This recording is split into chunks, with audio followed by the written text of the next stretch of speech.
Suppose as ready as I can be today. Good morning. How's everybody doing today? I'm in rare form. Hola, ¿cómo estás? Muy bien? Greetings, Earthling. Muy bien? Oh my goodness. That's going to be a fun day. Oh, shoot.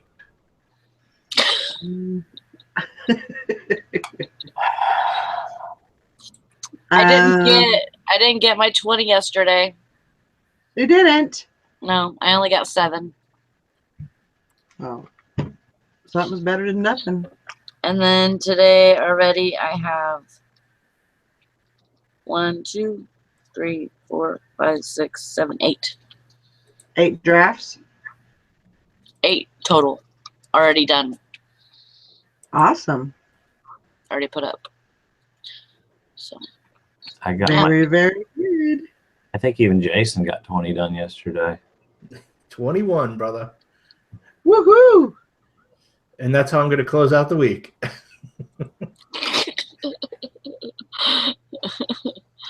like that's all I got. Started out with a bang, ended up with a fizzle. Sally, do you want to put the link in the thingy, please? Of course, Dusty did 58. Wow. Well, I got in the mood. I got in the mood and kind of kept on listening. And yeah, you are a little overachiever, aren't you? Yeah, it's gonna make everyone look like crap, you know. And then I just kind of kept going. Well, I guess you do what you gotta do. Oh, wow. Yeah, I got my. I think I got my 20 in, and then I've got 6 or 7 drafts for today ready, so I'm working on that.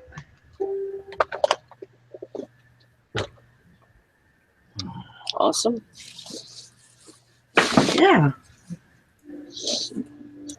How did you do yesterday, Valerie? I did 20. I didn't do go to 30. Well, I know that's what I was working towards that, but I didn't get it in. Well, that's all right. At least I got my 20. Truth. What's up? Truthus, Rufus. So I was talking to Jason and Eric last night, and you were there too. It sounds like I'm telling a dream or something.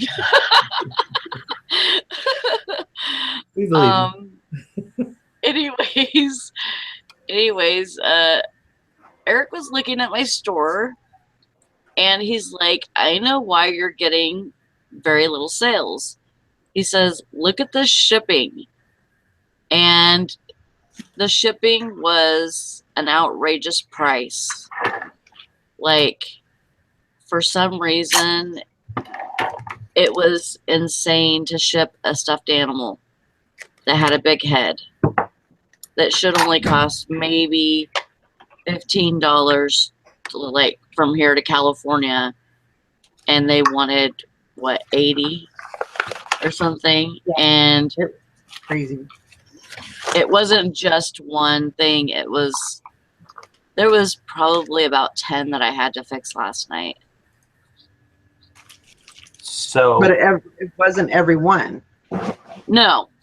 It was just random. So I have to ask what the culprit was. Was it calculated, their shipping calculator?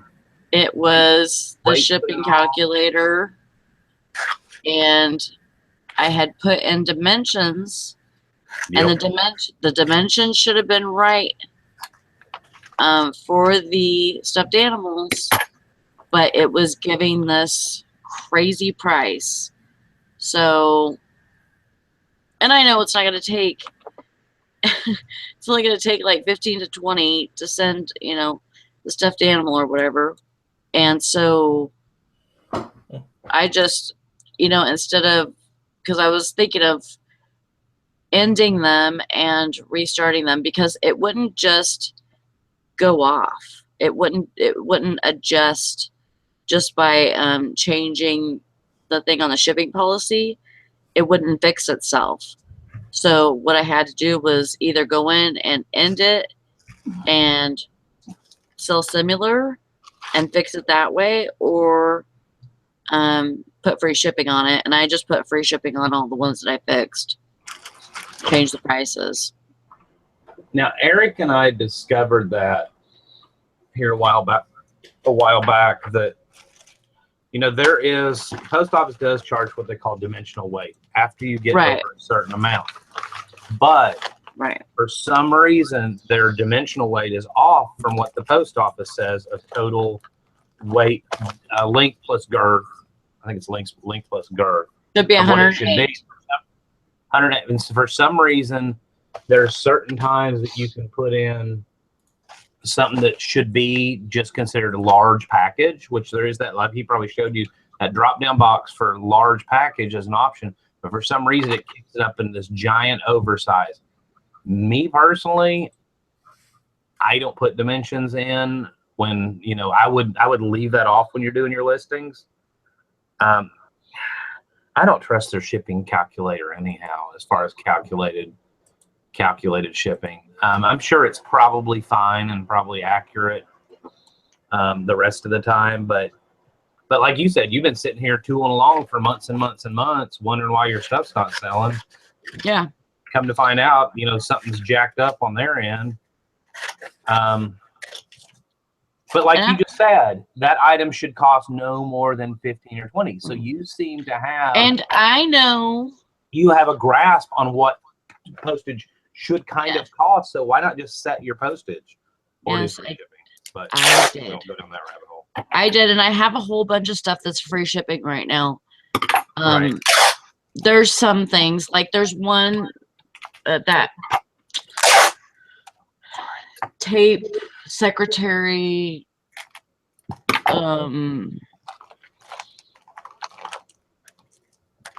it's a machine, Sony thing that it weighs like probably, I can't remember, 15 pounds or something, super heavy. And I just put that into, I did put that in free shipping, actually, now that I think about it, because I charged, I put it up to like 100 something so that I can, even if it costs a lot. Knowing you need to hold back probably 30 for FedEx shipping. Right.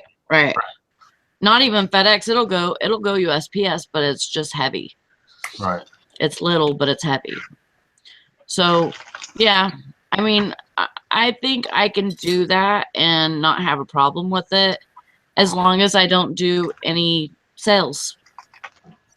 And if I do sales, I might have to go in and change prices or something beforehand, and then change them back, or do something, because I can't not I can't lose money just because I want to run a sale.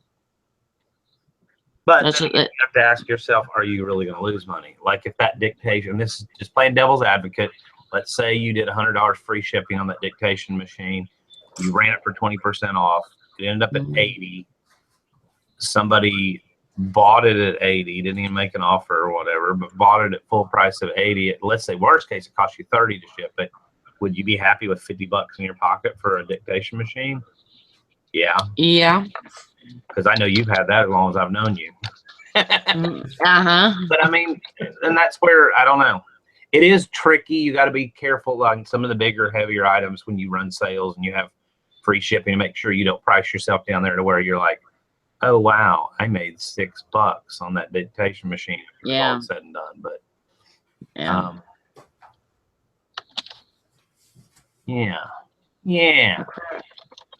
Oh crap! I almost put the wrong thing. Trying to put this link. Yeah. So it was. I would urge everybody just to kind of go through their stuff and look every once in a while. I didn't even think about it, to tell you the truth.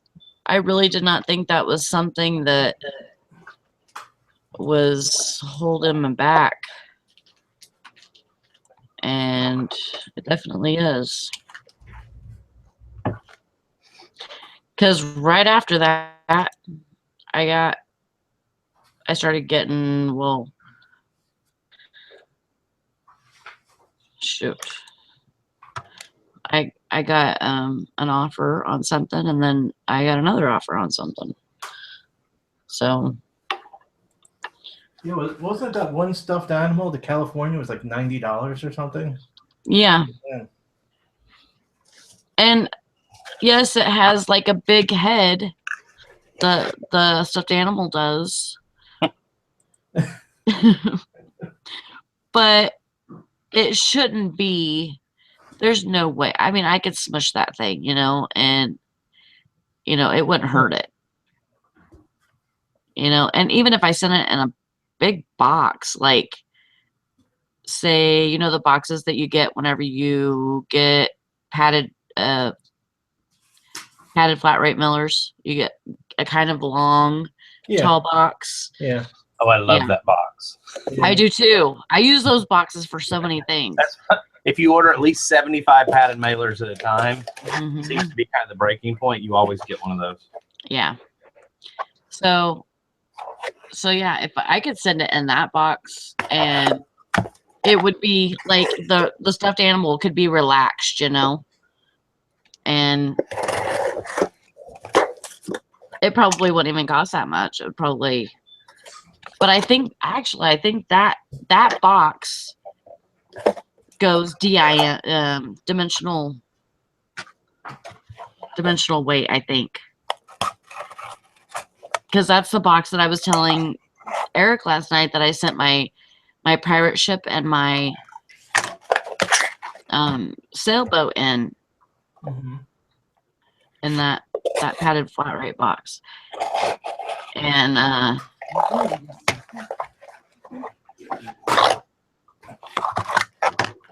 I don't know. We paid too much. We paid too much to send it. When we printed the label, it told us that it was going to cost like something like $22 or something. And then so my husband takes it to the post office, and it said that we didn't weigh it right or something. And so they weighed it, and they said that it was going to cost like $50 to send. And then one of the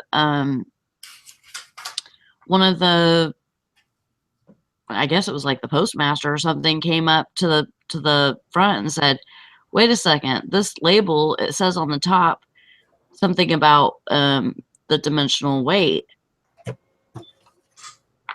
And so he was like, "It can go by that instead of the weight."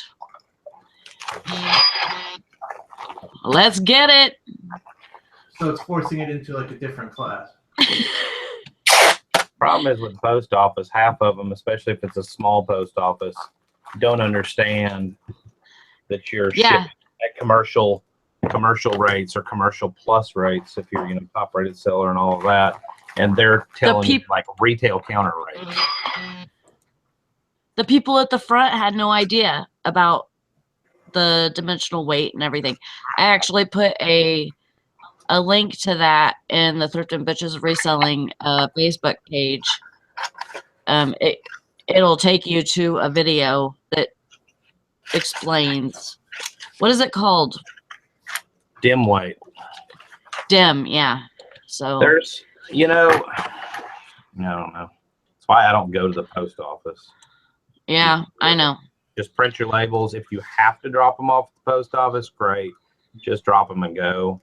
Most postal employees, I mean, they're good people, but most of them have no clue. They're so uneducated. They don't keep up with all the latest and greatest. And then if you get a postal employee that's in a small post office that's been there for 60 years, I mean, half of them don't have a clue what they're doing. They're just wasting Right. their time. And I'm not speaking bad about postal employees, but it's just they don't keep their counter employees very educated sometimes on a lot of things. Yeah. Okay. What? I'm not paying attention to what I'm doing because I'm talking too much. So let me do this so I can get the freaking link because I can't concentrate. I have no focus today. I ain't got no focus.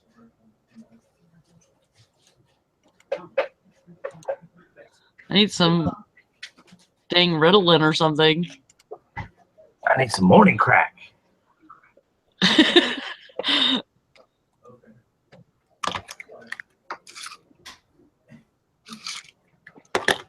Oh, shoot.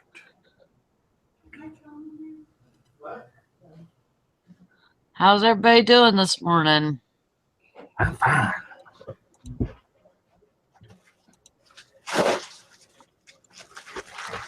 How are you? I'm good. I was up all night. Sleep all day. Don't you start with that. I had that song in my head all day yesterday. I thought you were going to sleep.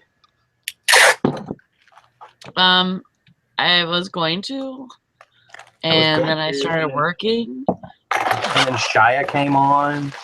No, I didn't even watch any of that yesterday. I promise. He could have got arrested. I have no idea. Again.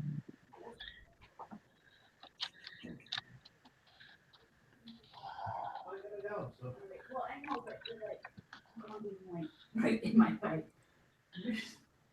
Oh my way. Okay, goodbye. Sorry if I sound snotty today. You are snotty. I can't help it. I'm just like, I understand. Bye, Felicia. Bye, Felicia. So, Sally, did you fix all your listings? yes, I think so. Coming, dear.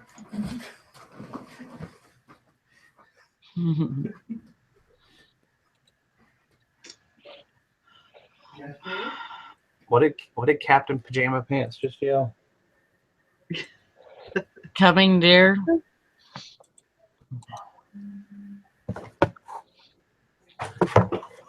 Oh, stank. Yeah, my post office is fine as long as I don't have to go there. Right. I love the guy that picks up my packages. He's sweet as pie. And there's even an old guy that kind of subs for him sometimes, and he's fine too. I've never had a problem with them that I know of. One day that my packages just didn't get picked up, and I have no idea who was running that day. So, but it only happened once. So, hopefully, that's the only time it will happen.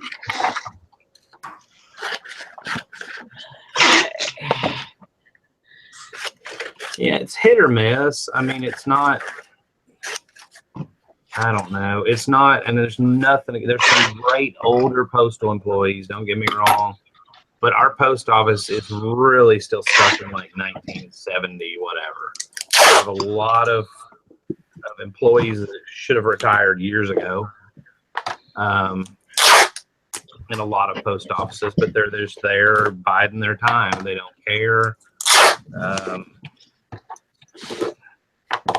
You know, they make really good money. So don't give me the, well, they can't afford whatever, but it's, it's amazing. And then you look at something like UPS, and yeah, there's bad UPS drivers. There's always going to be, every company, there's going to be bad employees, but you look at something like UPS and it's like the drivers are just young. They're energetic. They're ready to go. They make kick butt money. But then again, I mean, Our postal carrier retired after 52 years. I mean, the guy was probably making $35 an hour or something. You know, you can't. I don't know. It's a totally different. The whole thing needs to be revamped, in my opinion. But whatever. And so, yeah, some people are just so done with their jobs. They just don't even give a shit. You know. Well, and that's or they just want to make everybody else's life hell. You know, because they don't like their life or whatever. And I've seen that with the post office more often than anything. But unfortunately, you know, you can't get fired because then the union's going to protect you, whatever. And that's one of the reasons I don't really personally believe in unions. I think for some jobs, but you know, it's a lot of times they end up being an entity that just protects bad employees that should have gone anyhow. Right. You know, if you suck and you're dragging the company down, you need to go bye-bye. That's what I think. And this is not just postal employees. I mean, this is whatever job you're in. If you're costing your company money by your horrible attitude, union or not, you need to go. Right. I agree.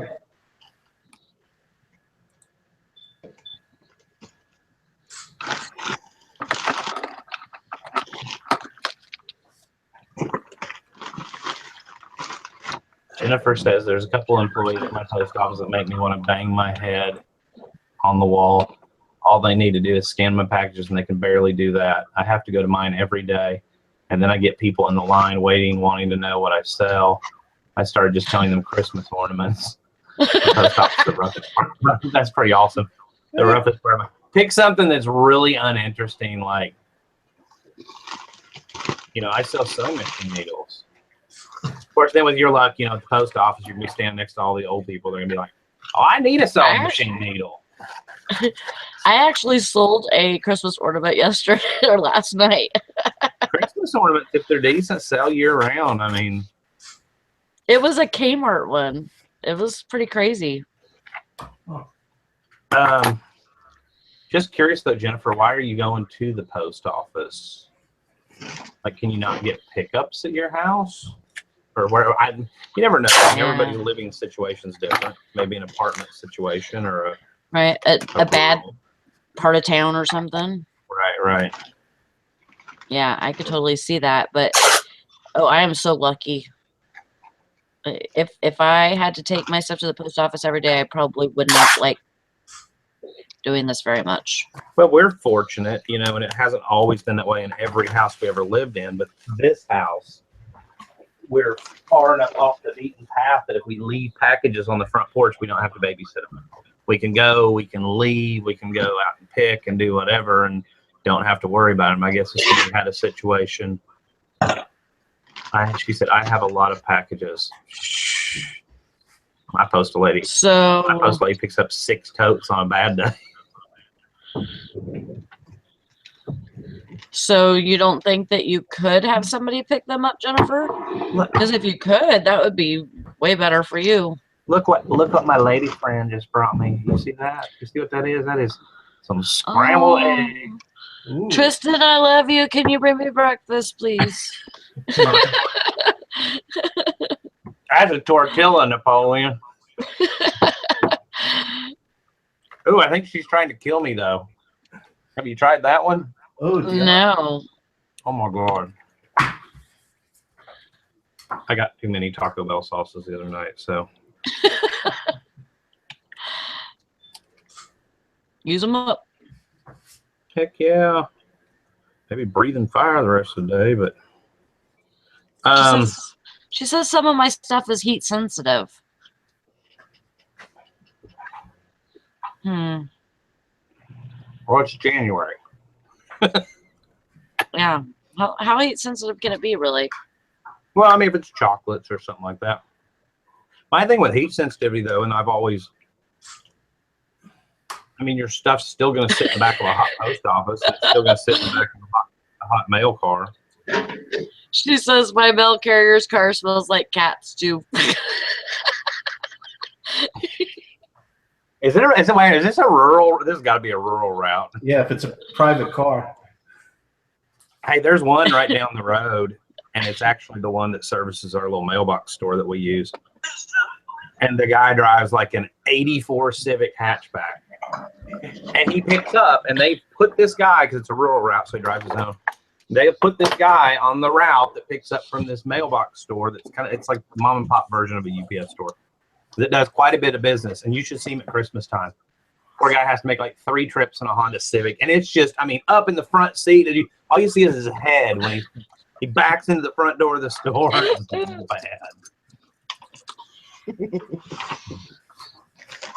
That's funny.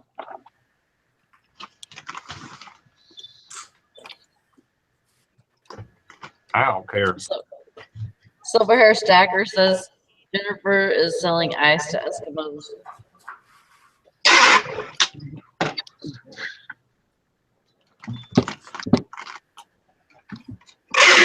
That's too funny though.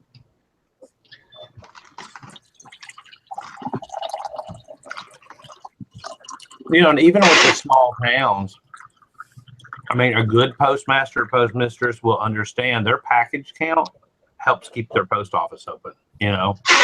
Mm-hmm. Unfortunately, usually my experience has been in a small town, the postmaster, the guy that's been there 70 years, he just wants to retire. He really doesn't care about keeping the post office open, and he needs to go. Those are the people that, and this is going to sound awful, I'll catch hell for it, they ought to force early retirement on them. You'll buy them out, Yeah. Get them gone. When you're that grouchy,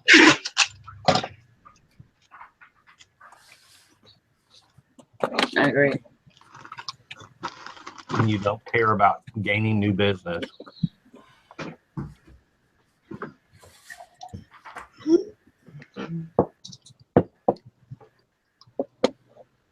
Sorry, guys. I thought I was on mute and I wasn't. I'm making all that noise. You didn't even fart or burp or nothing. Nope, I didn't.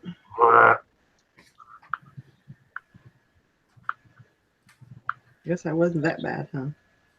You have way better manners than I do.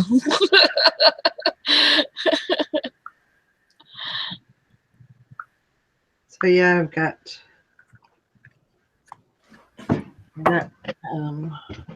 3 packages going out.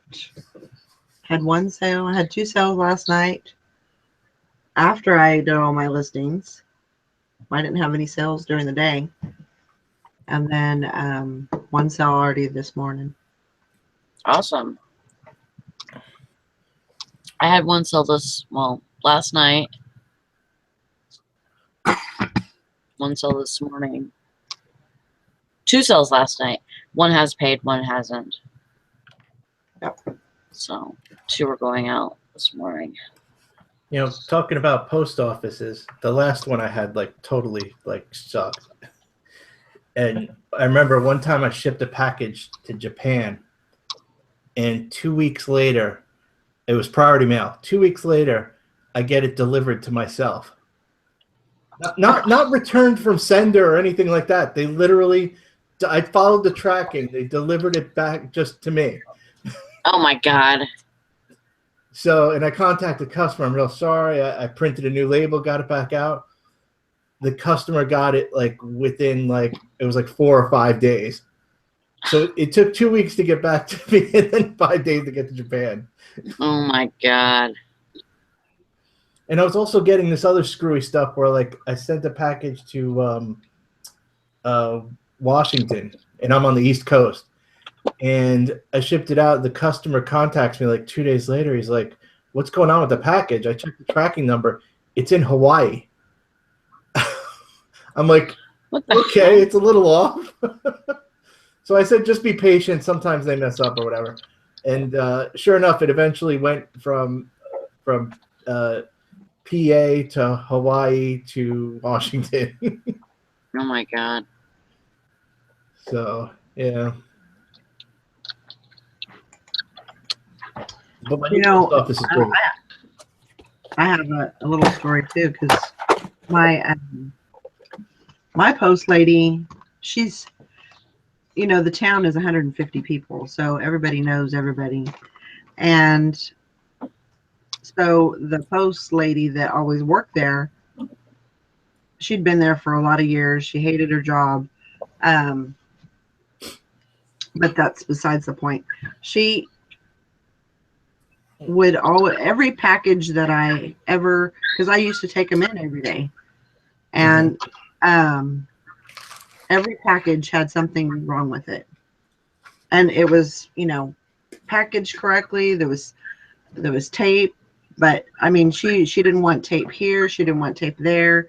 She it was on the package the wrong way. There was always some kind of issue. And I know there's the last time I went to her, she said she brought the package back to me. This box stinks. And I said, what do you mean it stinks? I said, it's brand new, because it was one of my eBay boxes. She goes, yeah, it was in my office and I couldn't even breathe because it stunk so bad. I'm like, I don't know what you're talking about.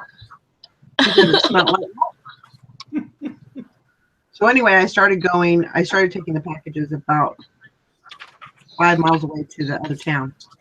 And so they asked me, well, don't you know that you can either have your packages picked up, or why don't you just go to that post office in town? I said, the lady don't want to work. I said, it gets upset every time I come in. She doesn't want to deal with it.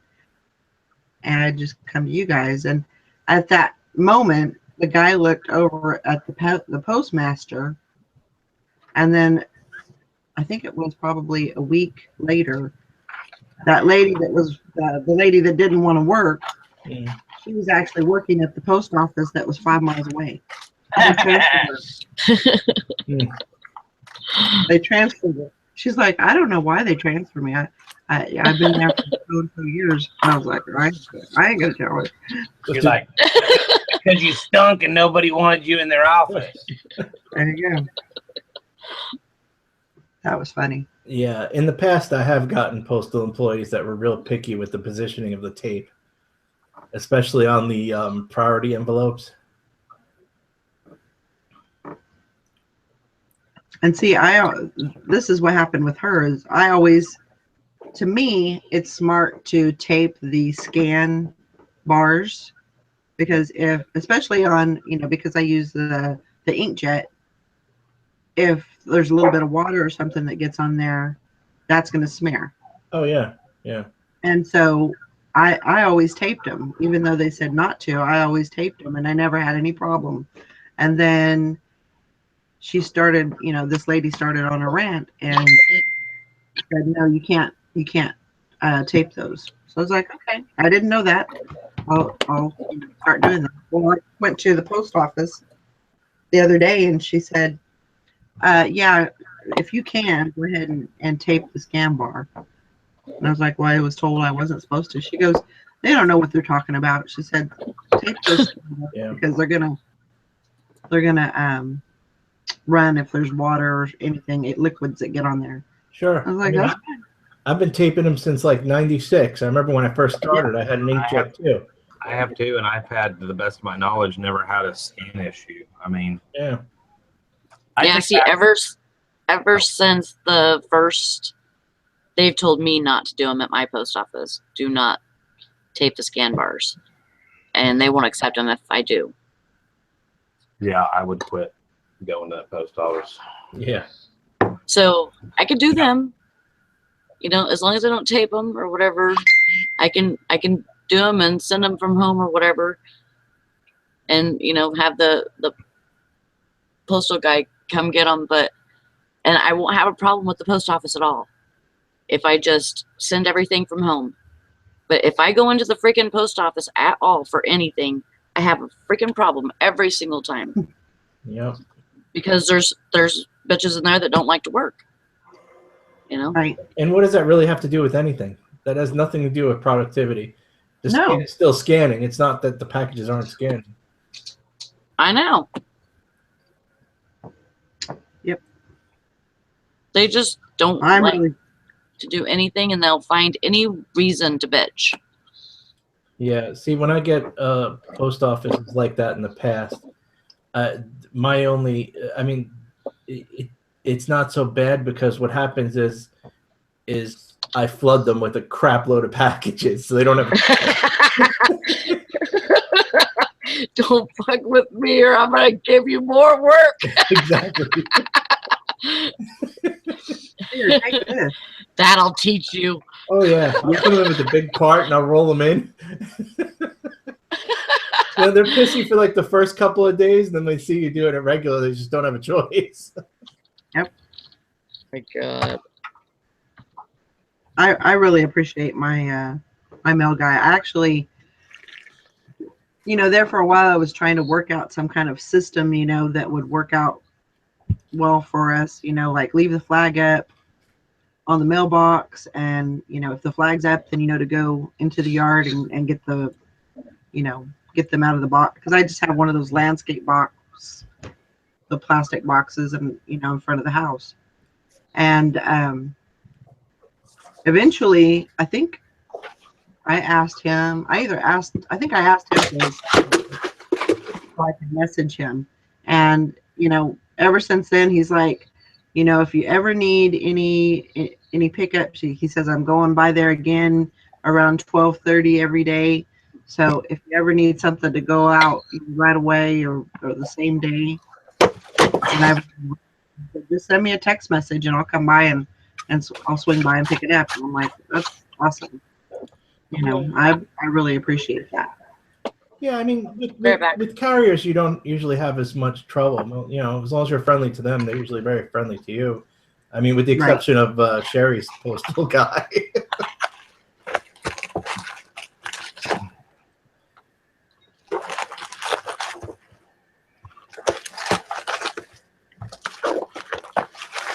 And I wasn't able to do a whole lot for him for Christmas. I wanted to find some way to, thank him for his work or whatever. But I got him a little something. But I think those types of people that, they're just doing their job. But if they go a little bit further, they give a little bit more, they go the extra mile, the customer's going to be happy, and I'm sure they're not expecting anything, but I try to take care of people. Great. And the carrier before that was great, and the carrier at the old house was okay or pretty good. I mean, I think it's just all communicating. It's the only thing I can think that I've done, because I hear all these horror stories about like horrible postal carriers and stuff, and yeah, they do exist. I mean, but I think whenever we move somewhere new, I usually try to introduce myself, right? And say, hey, here's the gig. How would you prefer me to do this? Does it help you and your metrics on your route if I do a pickup request every night so that your boss sees that? Or, will that help your package count, or however that works? I know, like with UPS is totally different, but, they have a package count kind of thing. And if a driver gets stopped by somebody and somebody says, hey, will you take my 5 boxes? That actually buys them extra time on their route. Post office isn't like that, but I'm sure there's some sort of metrics in place. So I've always communicated with every postal person. When like our last one retired, and that's no lie, 52 years as a mail carrier. And I said, and finally I asked him one day. I gave him a big card at Christmas and some commemorative Huntsville post office first day covers and stuff that I'd found in storage unit, putting a little book together. I said, you really do 52 years? He said, son, I started my route the year after JFK died or took office. He said, we used to walk out of the downtown post office with all our stuff. And I'm like, wow.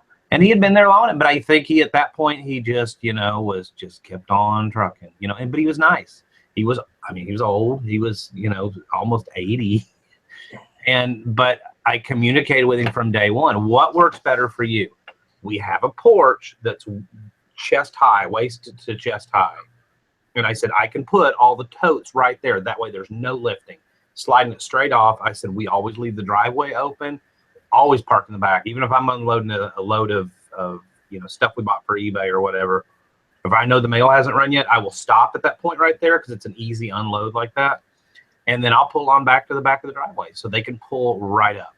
Our carrier now, I told her, I said, you are welcome to turn around the yard. We do it all the time. We don't like grass. The grass here sucks anyhow. You can back in. And she's like, okay, if you don't mind. I was like, yeah, I want to make your life easier. And then I take care of them at Christmas time. And I don't know, did that make a difference? I'm also the kind of guy that'll go out to the porch if there's 6 totes out there. And we always know when the mailman gets here, mail lady gets here because the dog barks. I'll go out there and help her.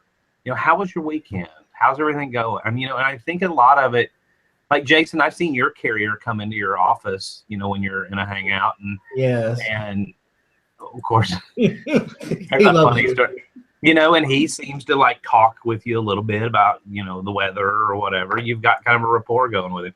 All right, so funny thing, Jason's mailman will come into his little warehouse office space or whatever, and he'll come in every day. And Jason, if we're in a hangout or something, Jason forgets to turn the volume down. And so me and the guys will sit in the background and be like, oh, Jason, come back, take your pants off again. And the first time we did it, the mailman was like, what's going on? So every day it's like, how bad can we embarrass Jason in front of the mailman? Which the mailman's figured it out by now and just laughs, but yes, still pretty freaking funny. I love stuff when you like told that. I love when you told him he was getting a $300 tip for Christmas. That's great. And one day I was like, have you given him his $300 tip yet for Christmas? And Jason gets back after he leaves. He's like, you're such a douche. It was funny as hell, though. Now he's going to be disappointed when he doesn't get $300. No, but like our postal lady, she gets a decent amount. It's usually in the form of a gift card or something like that. But I take care of her. I've told her, like one day she was up here, it's about to start snowing and ice, and I said, if you get stuck up here on the mountain, I said, come on over. We got a crock pot full of chili. We got 2 extra couches. I said, we don't have a spare bedroom. We got 2 extra couches, and you're welcome to crash here. I said, if you ever have a problem up here, give me a holler. And that means something, I don't know. All right, somebody. Also, I know at my last location, the FedEx guy, that was like, he was actually like a private business himself. Like he had, it was kind of like a franchise, like a Snap-on truck. Mm-hmm. For what? FedEx. Oh, FedEx home delivery. FedEx home delivery is subcontracted. It's you own your own route, you buy your own route, you own your own equipment, everything else. Exactly. And he would love it. If I had extra packages, he would be like open arms, man. Because they get paid by the package. Yeah. That's the thing. So it's, and I think there's incentives for UP. I don't know. I don't understand why. I just think the post office is a dying generation. Of course, we also live in a society where we have a lot of up and coming kids that wouldn't want to work a delivery job, That's too hard, damn millennials. Anyhow, so, but Fishing and Picking asked a while back, I think he said question for Dusty, and I guess this was a question. Over the last few years, I've noticed USPS workers are mostly older. Wonder what the outlook is for a career with USPS 15 years from now. I mean, somebody got on now at 18 years old and did it, and I mean, you'd probably be making really good money. I'm not gonna lie, route work sucks. It's hard. I did a milk route for about a year. I looked at some of the other milk guys that had done it for like 30 years, and I was like, I don't know how they're still standing upright. That's funny. I thought they stopped doing milk delivery in like the. Oh, that wasn't the question. Hold on. No, I delivered milk. I did like convenience stores and hotels. I delivered to a couple of hotels, stuff like that. Oh, okay. I just think of like the old traditional milkman that would like. No, I didn't put glass bottles on somebody's front porch. Yeah. Craig got a return that was a GSP. That went GSP. Said that it was China that was badly damaged, and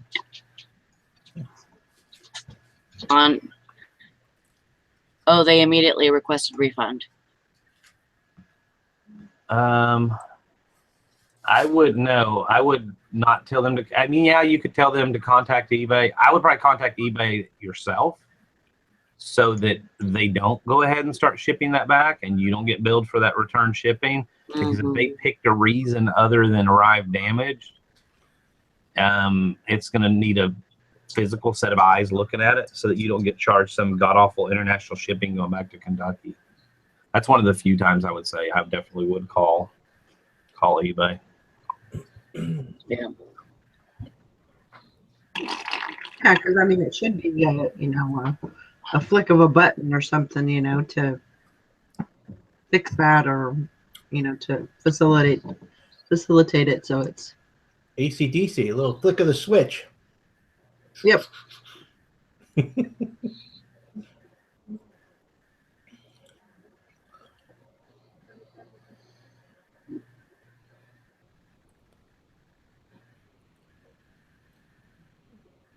Let's see. Val lost her energy. She's not dancing anymore. Right. Yeah, I'm kind of fizzed out. No, I'm good. 5 minutes before the show, she was like, Dancing. Singing and dancing, Y'all missed it. feeling good. I need to get some breakfast. Get out and do something. She hit that high before the show started. I need some breakfast. there we go. How about the little McDonald's theme? Ba-da-ba-ba-ba. Get it. Don't stop. Get it. There you go. I did sell something. What was I gonna say?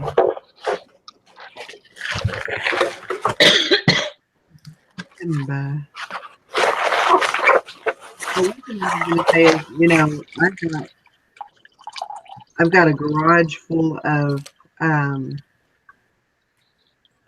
inventory. Not full, but there's 30 plus totes, in the garage that I've got to work through. And the thing about, doing the 20 listings a day, that you go through a lot of inventory with that.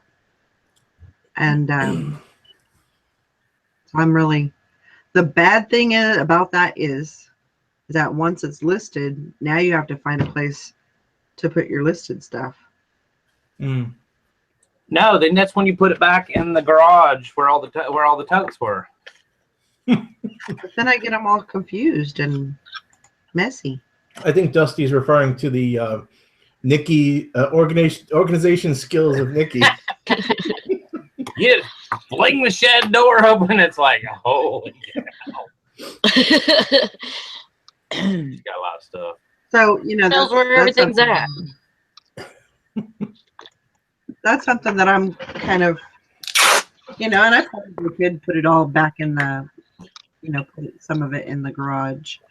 But another thing about that is, and another thought about that is that, I'm going through things that I'm thinking, what the hell was I thinking? Mm. When I bought, so it's kind of, We'll have that. sifting through things, things that aren't good or aren't complete, or I'm getting rid of. Or I was on crack when I bought them.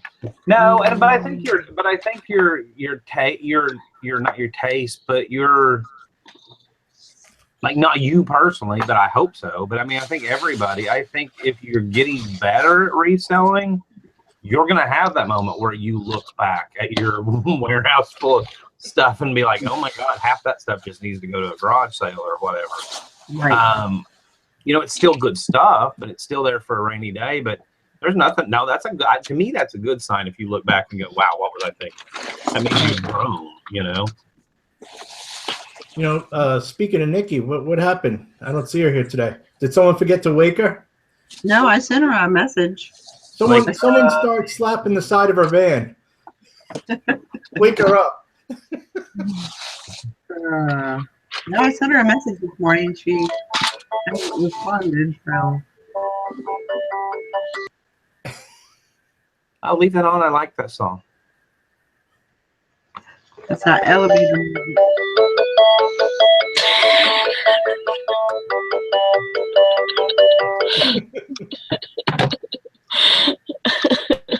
Nokia just called and they want the phone back.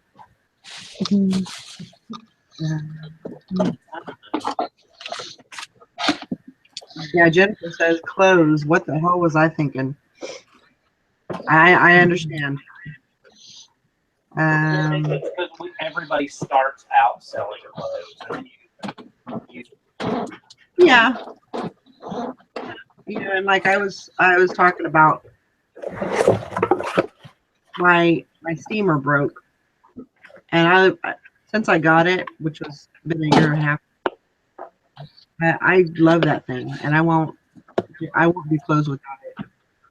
I tried to do it with an iron and steam my clothes and stuff, but it's just not the same. You know, that ringtone does sound like an 80s show. It's like the intro to like the dating game or something. Yeah, it does, huh? Yeah. Today we have Jack, who's a strapping little bachelor living in Hoboken, New Jersey. Hey, what kind of metal do you think this is?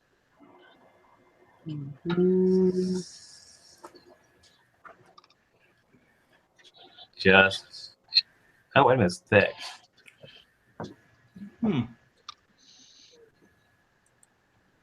Thick. Is it metal? heavy? Yeah, is it heavy? Or does it bend? No, it doesn't bend.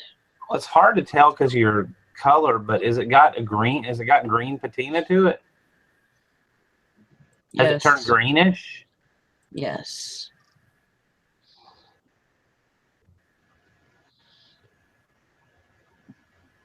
Mr. Say said put a magnet to it. She ain't got no magnet, Mr. Say. Do you have a Wait, you have a refrigerator? I have a refrigerator.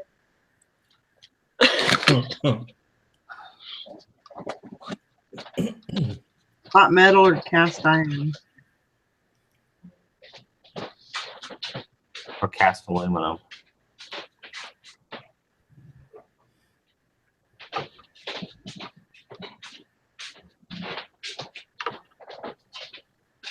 You know she's taking something off the refrigerator to do this, right? Well, that's what I said. I said that's the most. Probably her Chippendale dancer magnet. Maybe.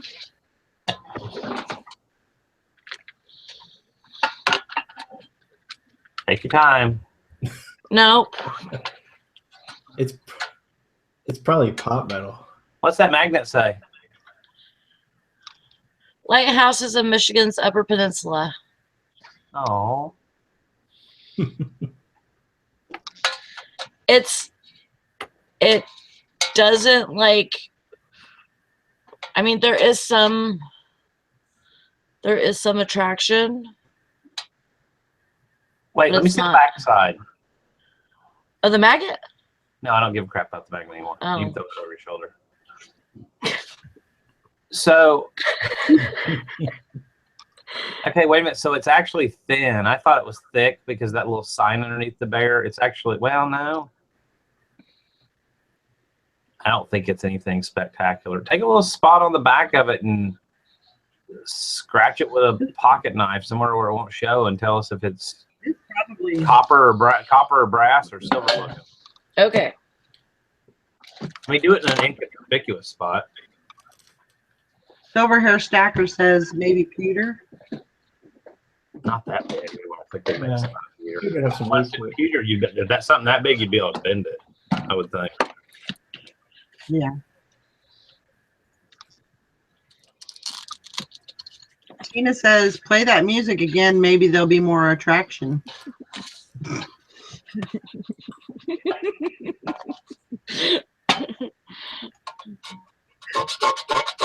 What is that, a machete? Sweet Jesus, she kept it in her chair too. That's what's frightening. It's a survivor knife. Serrated. The knife's like She bigger put than it on like a a really tiny spot. Not well, it doesn't matter. Whatever. Just listed as slightly used with giant scratches. She's going. Like I meant like really small.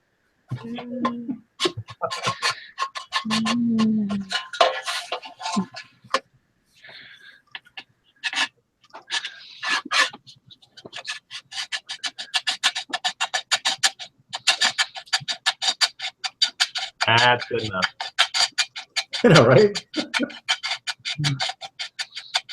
Well, I'm getting the brown color off a little bit.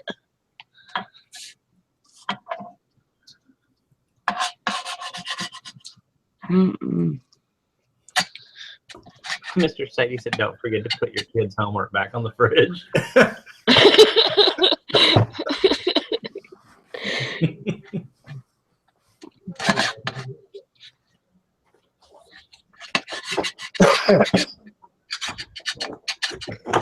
My kids are old.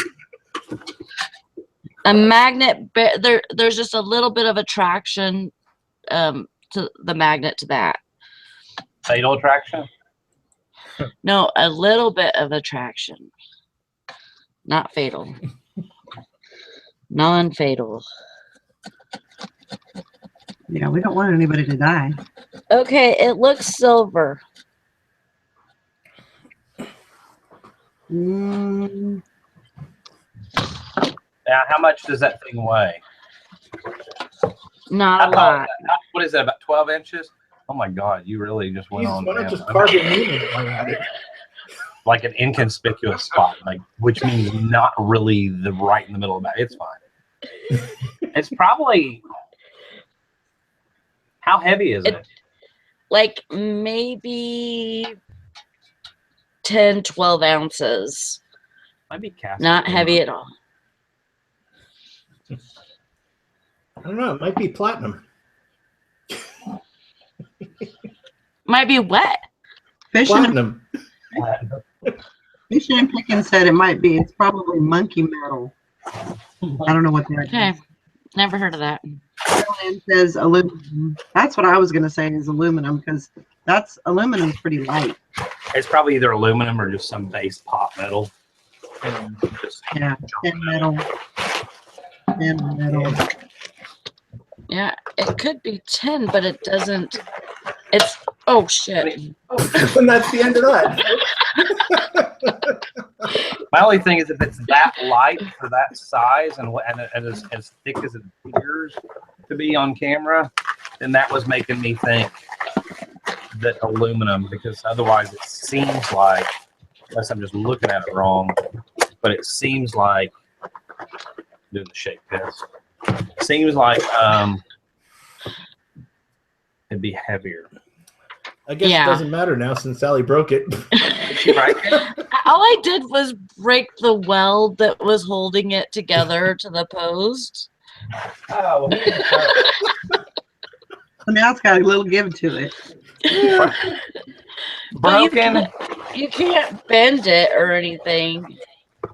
Okay, so here's your title: broken bare thing, slightly scratched, unknown metal. Perfect. With a hole in its back.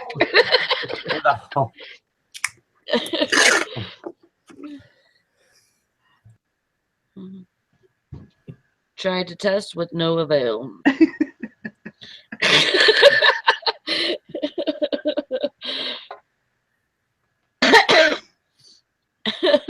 Low Country Antique said 1999, now 99 cents. Yeah, New I don't low even price. know. That's one way to run a sale, I guess.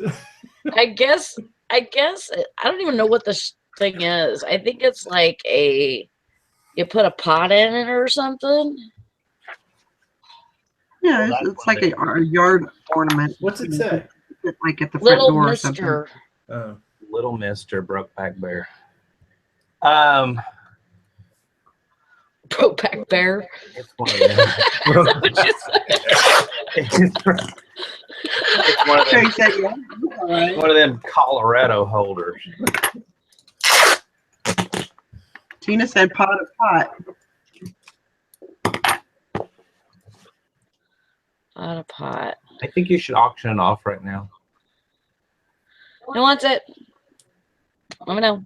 Oh, monkey metal's another name for. I haven't heard it called that, and we call it pot metal here. Of course, we don't call anything the right thing in the South, so that doesn't. The monkey metal is zinc, lead, copper, tin, aluminum, and iron mixed together. Some call it white metal. Others call it pot metal. Yeah, because it's. Is it white or is it silver? It's an alloy. When you scratch the color. Because this is what I got. This is what I got. It's kind of shiny. It's kind of shiny. Where's Eric?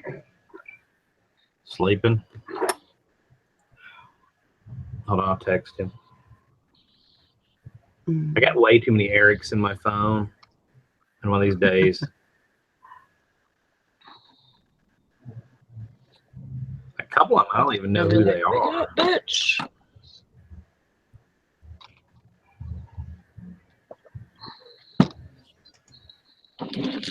It says Little Mr. Fishing and Picking. Little Mister. Mhm.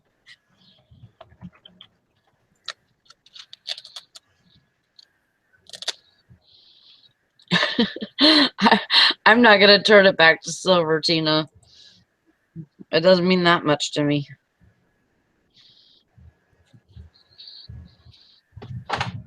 Mr. Sadie says, I think it's 10 if it has a spot weld.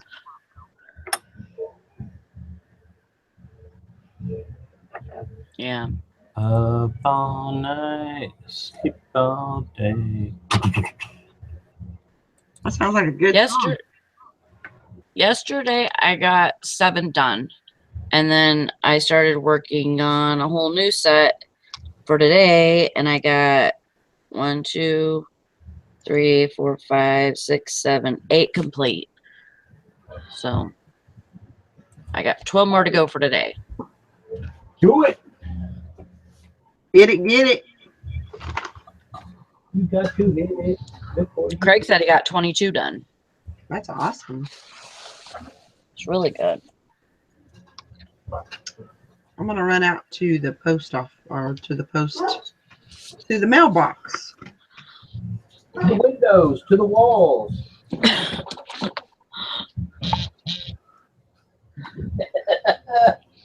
I thought was it Mr. Sadie that said he was going to list 30? No, oh, no. That was, what's his name that said he was going to list 30 last night?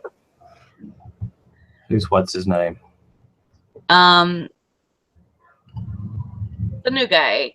That's the old guy. Wes.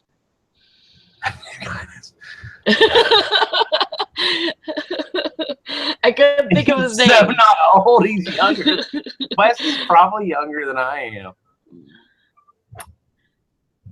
I don't know about that. He doesn't have a webcam. You've probably never seen him standing.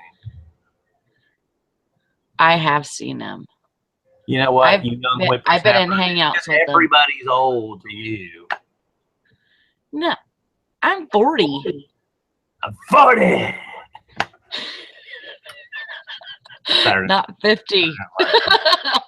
I'm 50. 50 years old. No, I'm not 50. Why did they leave us? Because I don't like us anymore. No, Mr. Sadie, I wasn't saying that. I was afraid that could be taken that way. No, I was just trying to remember his name. I was like, was it Mr. Sadie? And then I was like, no. It wasn't Mr. Sadie that was saying that he was going to list 30 last night before he went to bed. She was going to do 30 yesterday, but she didn't quite make it there. But at least she hit her 20. Yeah, I know. I completely failed yesterday. And it gives us something to talk about every day for an entire week. Mm. Mm. Mm. I can talk about you old guys if I want, because I'm old too. And that's the show for the day. Sally has successfully pissed off every male in the audience that's over the age of like 30.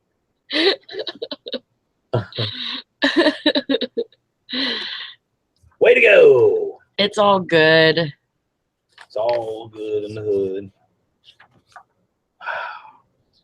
I think I'm going to go out and hunt some stuff today. Oh, yeah? Do you have some sales and stuff to do? Some what? Do you have some sales to go to, like No, garage or estate? Junkin or go. Yeah. Hey, today's Tuesday. There Yeah. might be an 11 o'clock if that company's having one. Hold on, because she does Tuesdays. Let's see what she's got. She usually doesn't miss a week. She stays pretty busy. One sale today from 10 to 1, and that's not far from my house. 2-story house that we will have a checkout in the basement garden den area and one upstairs in the kitchen for the furniture and small items. Hope this helps you get through the house quickly. And I'm seeing some really nice furniture and a lot of new stuff and some recliners. And there's only 7 pictures.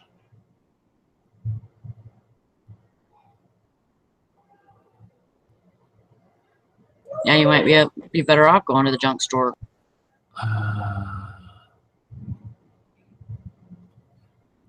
Hold on.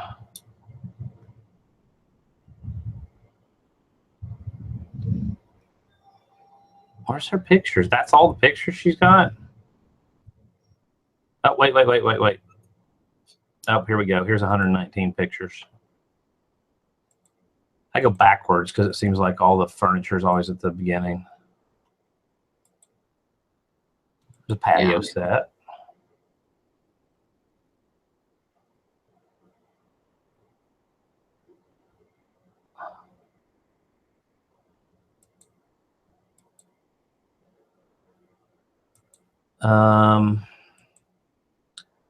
There's an old garage refrigerator, a wheelbarrow, a Christmas wreath, another Christmas wreath. Yeah, it's just not feeling the love on this one. This isn't really an estate sale. This is like somebody that bought everything in the 80s and 90s. Well, not even 80s, more 90s. Went into a nursing home or something. Or died or got put in prison. That furniture's nice. Yeah.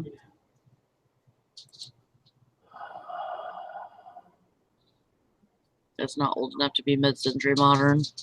No. It's all...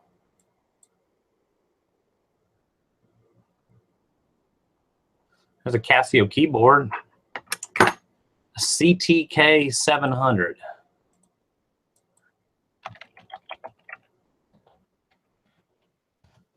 Which is worth... Wow, they missed price on that one. It's worth $70 on a good day. And they want $175.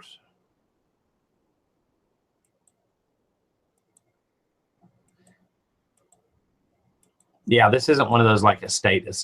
This one's not exciting to me. Even the artwork's kind of sucky. Yeah, that sounds pretty lame.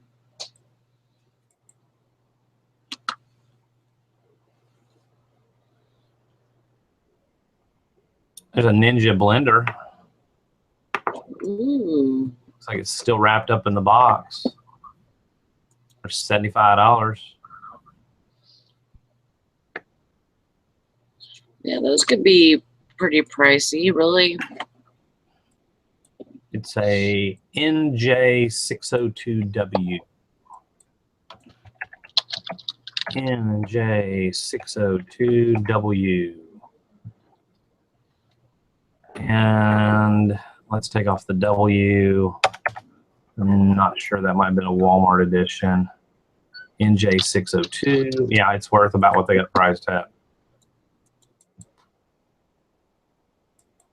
I mean, there might be some sleeper stuff there. It's right around the corner.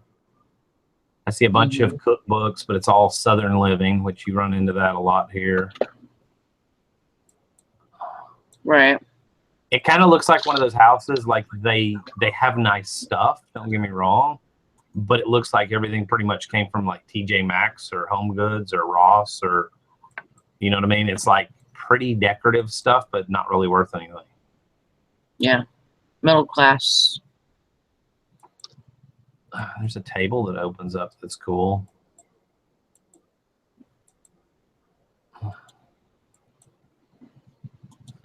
No, like everything here, hold on. Hails bells.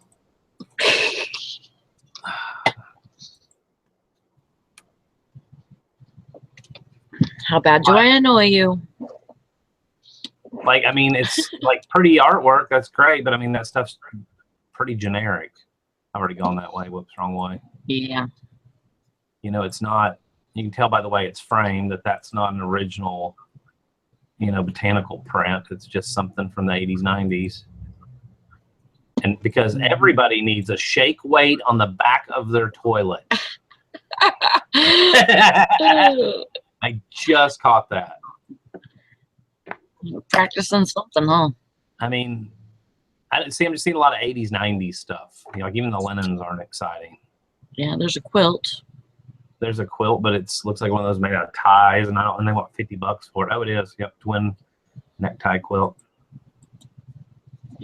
I mean, see what I'm saying? It's cherry presswood, Queen Anne style, bought at the going out of business furniture place. And that's not bad. I'm not bashing that furniture, but it's just no, I know value. It's not worth anything. You know, look at all this. The lamps. That would not be real silver, because if it was, this company would have it up on the counter, and they don't miss stuff like that.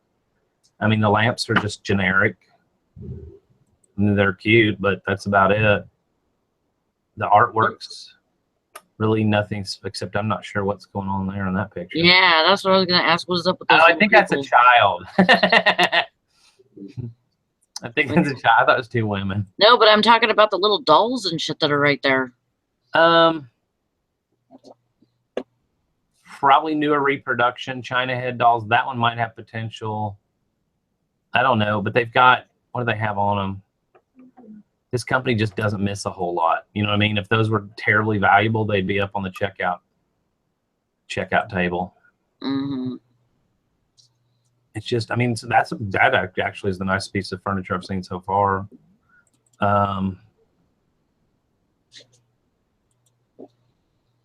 You know, it's just, I mean, little generic. Those are probably, because we have one in our house, probably one of those street scenes that's oil that's done by the mass produced in China, where they paint the same picture over and over again, or it could just be print.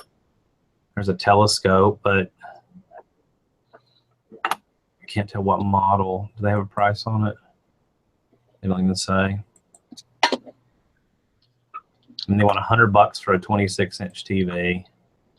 I mean, and it's nice stuff. Don't get me wrong. It's just like nothing.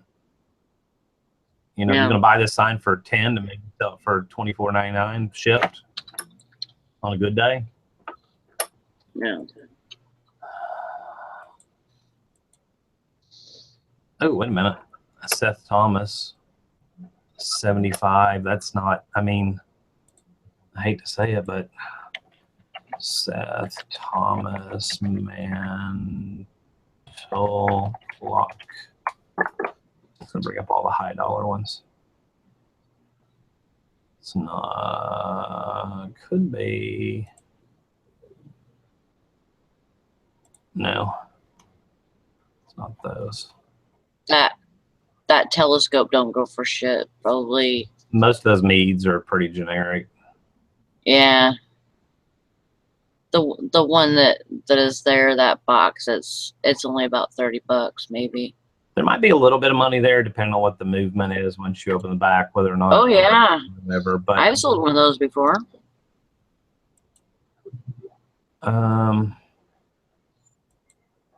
It's just a lot of, an old generic Thomas Kincaid. Sorry for people like Thomas Kincaid, or whatever that is. Yeah. That one could have some potential. I don't know. I'd have to look the artist up. Did you see the maker of that clock? Was Seth Thomas? Did you look? But it's Okay. really dependent. I mean, yeah, it looks like a lot of the other mantle clocks, but it's really dependent on the movement and the wow. Jade-like carved ship. You like the ship? Wow.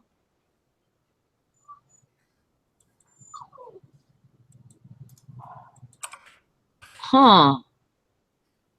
I mean, it's just not. I don't know. It's not an estate that has any antiques in it. I'm not seeing anything really. I mean, extremely old antique-y. Looks like somebody just had a lot of generic, decent furniture from the 80s or 90s. That's my take on it.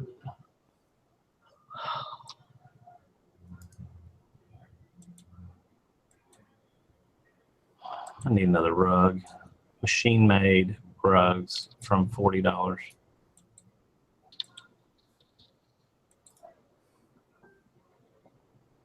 Nice egg.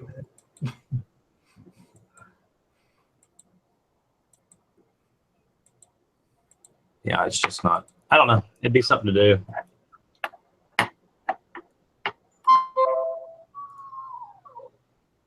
Yeah.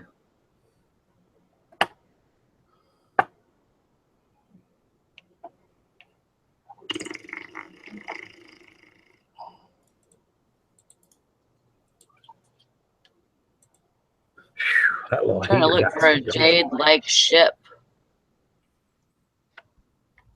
I don't see anything like that.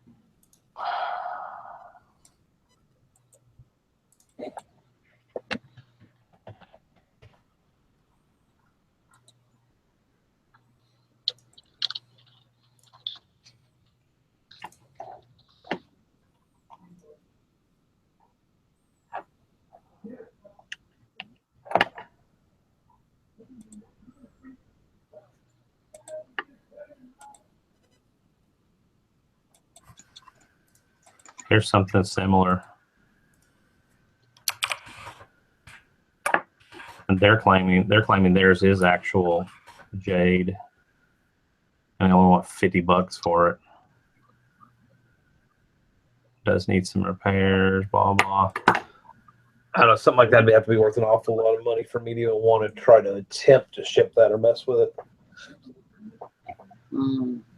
Yeah, it The looks bigger like it is, the more I have to make off of it.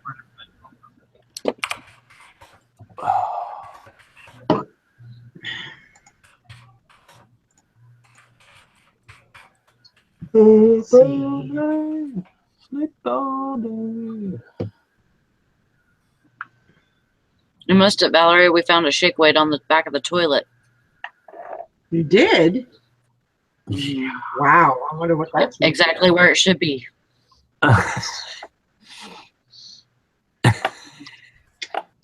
Okay.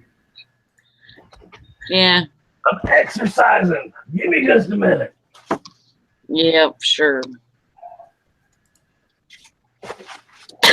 That's why one of your arms is bigger than the other. Wow. Yeah, I'm not even saying anything. I don't even know what's up. See.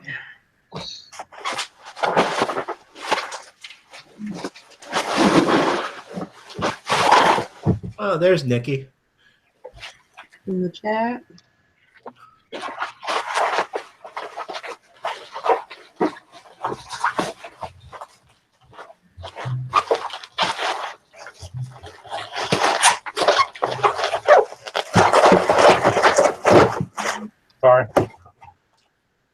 Sorry. Excuse me.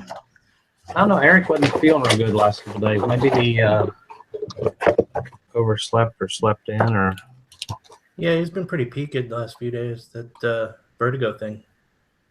Mm-hmm. That stuff will miss yet. Oh, yeah. Oh, Nikki has the flu.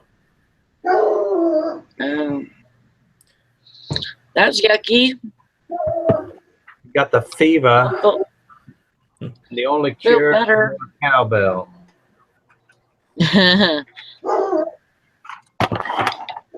I hope you get better, Nikki, and Eric, wherever you are. Keep that heat on in the van. Yeah. Get some rest, get some soup and some juice in ya. Maybe take some vitamin C. That's not good. I mean, it's good if you don't feel good, but, you know, she said she's been in bed most of the morning. So get you some rest. Well, at least I'm not the only one that's not going to make the challenge. She can list from bad. Yeah, she can. Oh, that's right. She does that phone thing. I'm so excited. I sold something on Gunbroker yesterday. And I remember these good old days of money orders. I was talking to Jason at the time. I said, Jason, you remember these days when, you know, that was the way you got all your eBay stuff? I mean, you would literally go to your, we used a post office box, but we'd go and, I mean, on a good day, there'd be a stack like that, you know, which was, and it was literally just sitting, sign the back, sign the back, sign the back. If they didn't include a slip of what it was for, I would actually save the envelope and I'd put for item number such and such, or put their name, paid such and such amount, such and such a date. And then that was what I used to know what to ship and who had paid and who hadn't paid. Wow. I carried a stapler in my car too, just for that reason. I would, if there was a piece of paper, I would staple the envelope, the piece of paper, write on it, and then I'd go straight to the bank and deposit the money orders. And then you may have to make sure you write the proper address on the package. Yeah. And if you couldn't read their handwriting, then it was really a pain in the butt. But Craig said cash. That was the best too. People would do neatly, or what was it? Discreetly hidden cash, which basically means I'm going to send you cash in like an old birthday card.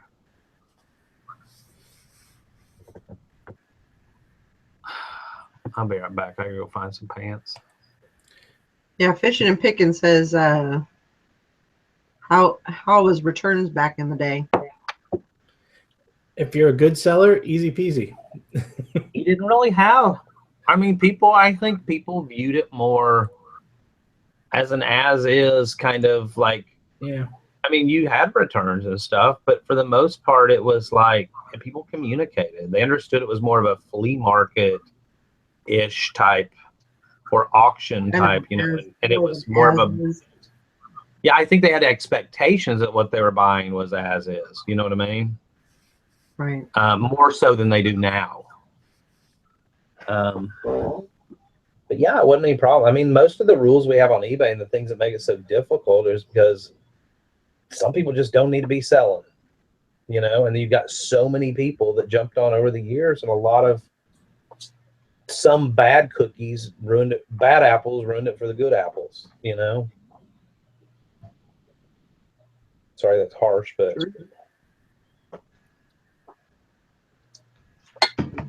so they had to come up with a new system. Oh no, I think it's much more easier today than back then. It's more automated for sure. Yeah. I mean, crap, it used to suck waiting like 7 to 10 days for like a check or money order to get to you. I just sold that for $600. Can you believe that? We'll have that money in a week. Yep. Nikki said, I remember when getting cash and the bank thought I was a drug dealer. Shoot, my cash never went in the bank. That was yard sale money to. And thank.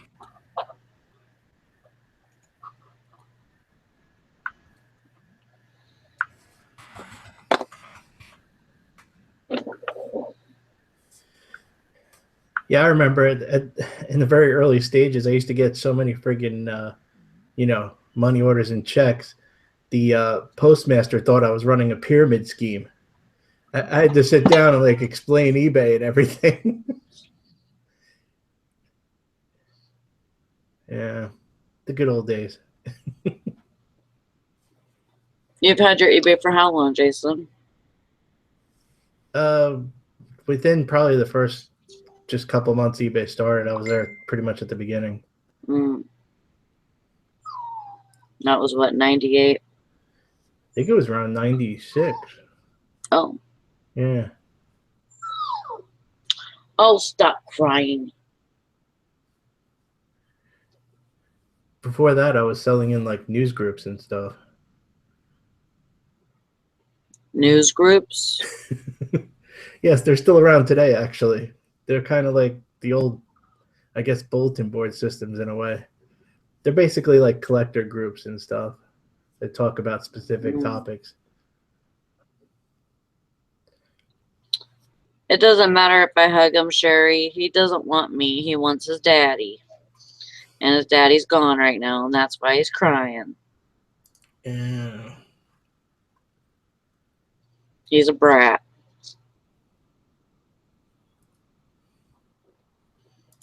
They do this every time he leaves. They have anxiety and stuff when, because he's around them all the time usually, which isn't good. It isn't good for them to expect that he's going to be here every day.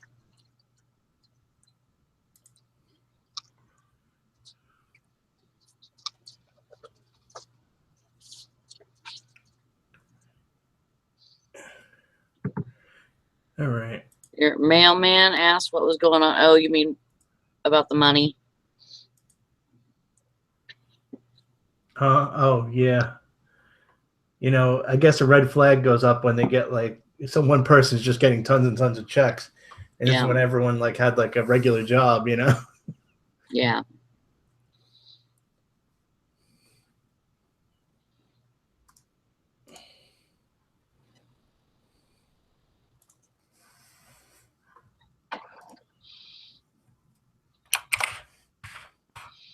So was it like hobby shops, news groups? News groups are basically like groups, like collectors. Craig Murphy, BBS's, AOL, all that stuff. News groups are actually still used today. You can get to news groups still somewhere. I forget. But yeah, it would be like, a bunch of people would be all in this one specific group, and like certain collectors for certain items. Like if you were collecting photos, there'd be like a photo collecting news group, and in there you could sell your goods usually. Oh, I see. Yeah.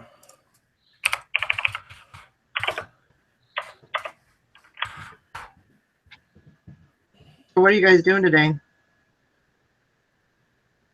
I'm not doing anything right now. Talking to you.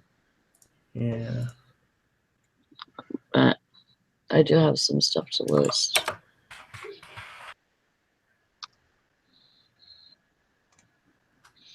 Yeah, my dogs are sitting here crying because Brandon's not here.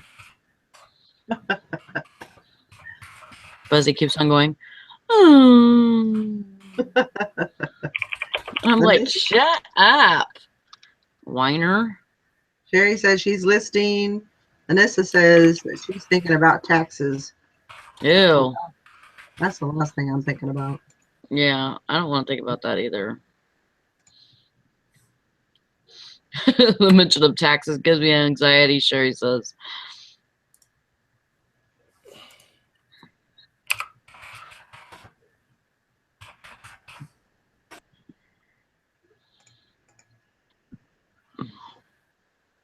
Yeah, I'm gonna try. I'm gonna work on my listings, and then I'm gonna try and get out into the garage today. To the window, Go to through, the garage.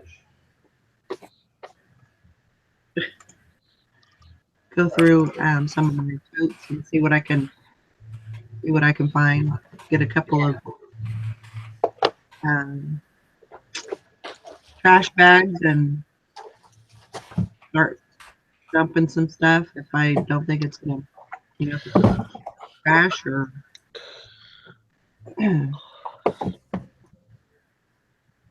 Yeah. or something.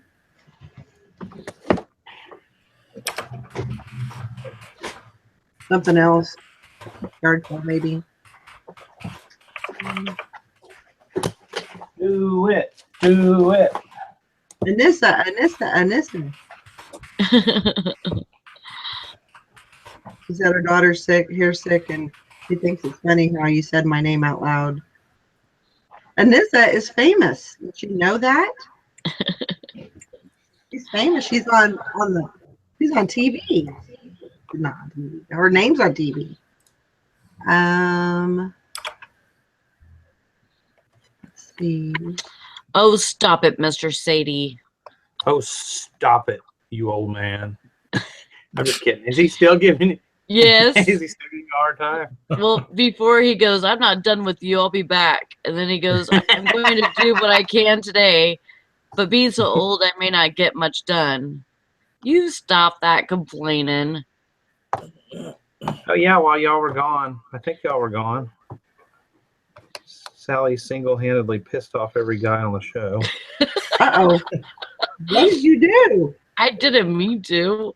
I was just trying to remember who said that they were going to list 30 before they went to bed. That old guy. Wait, was it Mr. Sadie? No, was it? It was like, oh. I said, that old guy that's like the new guy, but he's an old guy. Old. I meant That's all right, older than me.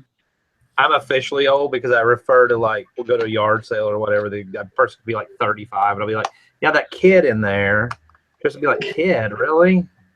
Like, yeah, anybody that's, you're old when you refer to anybody that's younger than you as a kid. Yeah, I do that too. And this is said that Dusty looks homeless today. Oh. I have to go homeless today. Thanks for the compliment. I love you too. Nikki said she's going to watch her Rambo collection now. Oh my God, how many Rambo movies were there?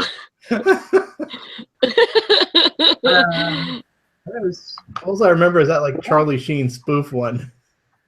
3 or 4.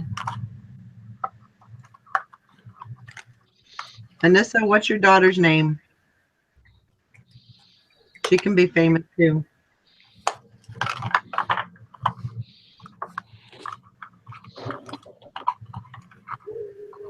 I hardly feel famous. Bunch of young punks. That was Ava. That's pretty. Well, Ava, you are on the internet now. You're officially famous. You heard it from me.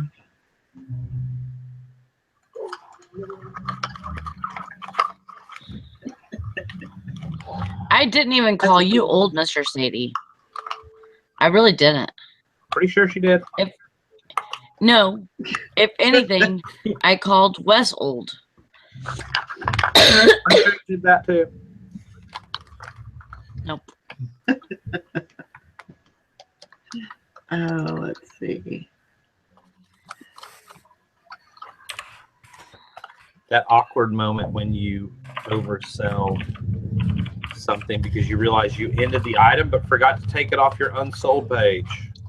When you did your next relist, you listed. I just sold. I have all these phone cords, a black and gray, and I sold a gray one. And I was like, "Oh crap! I ended those." And I was like, "Oh crap! I accidentally relisted those." So I still had one in my car because that's why I had ended them because I was just going to keep the 2 gray ones. I still had one in my car that I had never taken like the twist tie or anything off. It was just laying in there. I had thrown the package away like 3 or 4 days ago. So I stole a black one and put it in the gray thing. Yeah.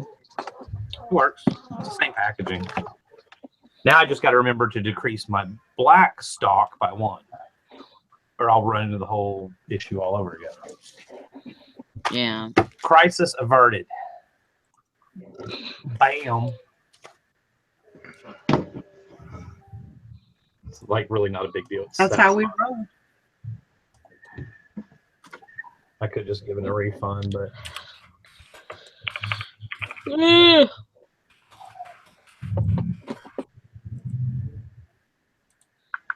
Yeah, and sometime today I gotta go to bed.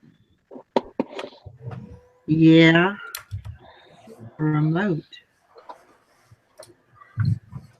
I woke up at friggin' 6 o'clock this morning, Wow. thanks to my dog. See, I have a special. I have a Yorkie, but I have a special breed. It's called a Dorky Yorkie, and this guy managed to get his back paw stuck to the fur on his ear. And Oh, my dog he does was that just sometimes. yipping, me, me, me. I wake up, I'm like, what's wrong? And he's just like frozen there, like just stuck. And I had to, remove his foot from his ear. And after that, I was wide awake. Yeah, Fuzzy will do that too. If you don't brush him out every once in a while, he'll have one. He'll get a snag in his ear, His and hair's then a little longer than normal right now. yeah, We have to get him trimmed. y'all talk about me still. no, And how I look homeless and I need to be trimmed and my foot stuck to my ear and I look like I just woke up. You're a Talking mess, about- Dusty. talking about Bananas dog said that he got his his paw stuck to his ear, like one of his nails or something got snagged on his ear, Yeah, I have that problem and sometimes. he was yipping. And that's how you woke up? Yeah, I mean, you would have thought he was dying. I mean, he was like freaking out. Wow. There's Tom, Queen City Picker, who said, just sold an AOL installation disc on a 3.5-inch floppy in the sealed mailing package. People will buy anything if they are a collector. Wow. That's awesome. That's true, then. Or it was my mother and she thinks she's going to install AOL. I got internet. No, my mom's pretty tech savvy. It'd be the in-law.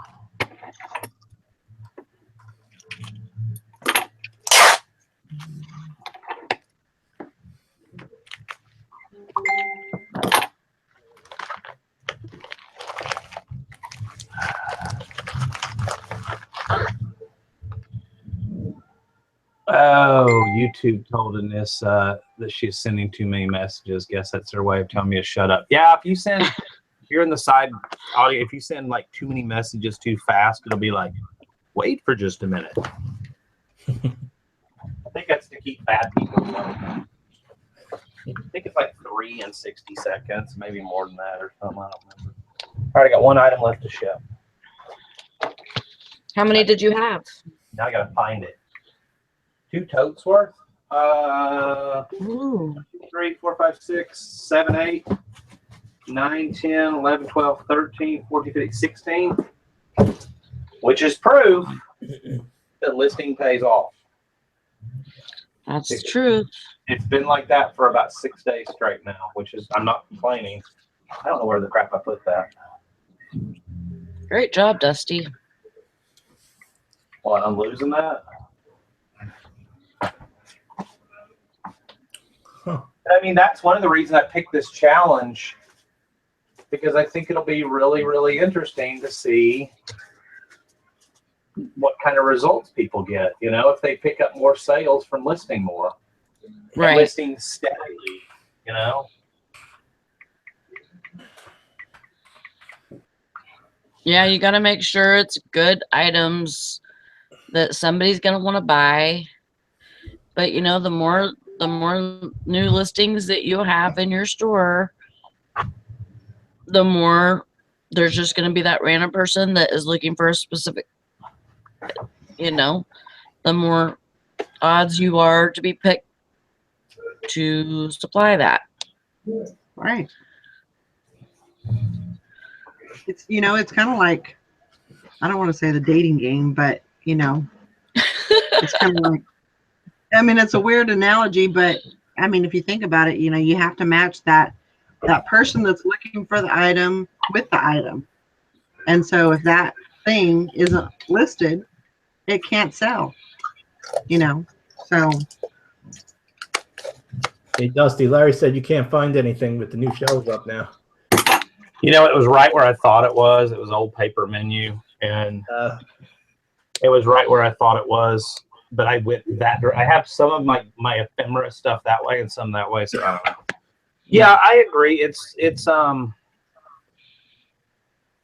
you know, it's, yeah, if you don't have it listed, it's not going to sell. But Yeah. also it's about how do you make your listing stand out when you have 27 other competitors for that item. That was a random number. But, you know, and that's where my personal theory is to do what you can. Try to be top rated seller. Try to be, you know, free shipping. I know everybody hates it, but free shipping does give you a boost. You know, maybe not do it on your heavy items, but be competitive on your pricing. Have good pictures. You know, that Cassini article was really interesting that Sherry posted this weekend. I didn't agree with some of it, but it was interesting to hear the same guy's, you know, take on it. Having the right keywords, but not over keywording and spamming the crap out of your keywords. I don't know. Selling, I still think selling stuff so that you get a further bump in search, which causes more stuff to sell, which causes more stuff to sell, which ends up leading to a snowball effect.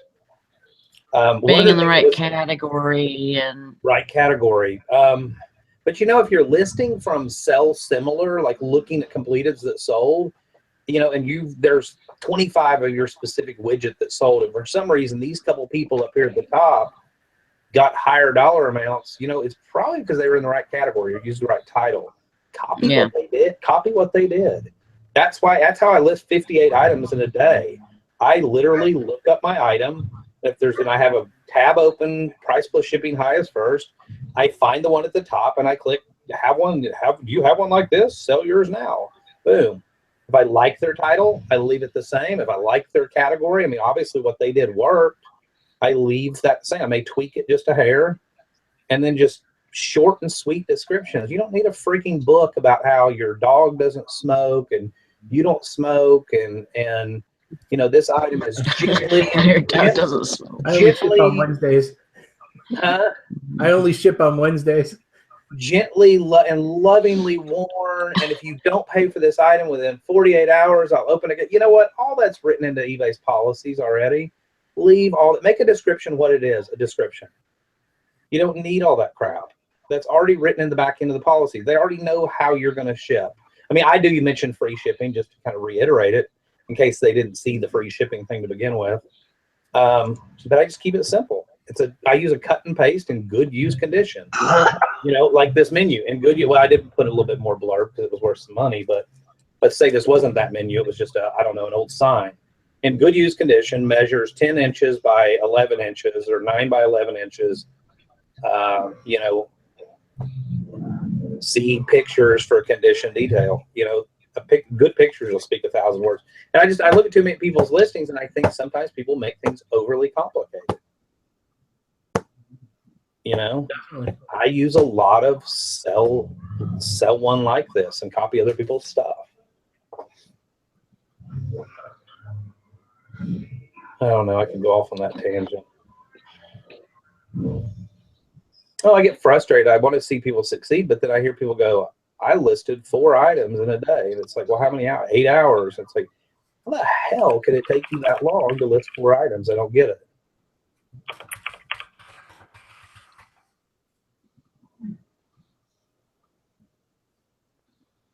I had some stuff I had to get done last night, so I couldn't list as much as I wanted to last night.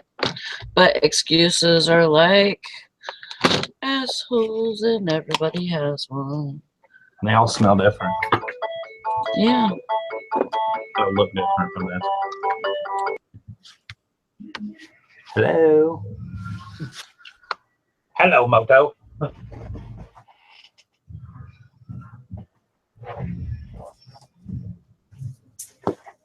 Hey, Dusty, check out this link in the side chat. Check it out. If you want to be annoyed by someone's descriptions, this is one of my competitors, and it's like the worst description ever. It's just a cut and paste on every single item he sells. It's like textbook 101, what not to do. What? Hold on, give me a sec. Yeah, no rush.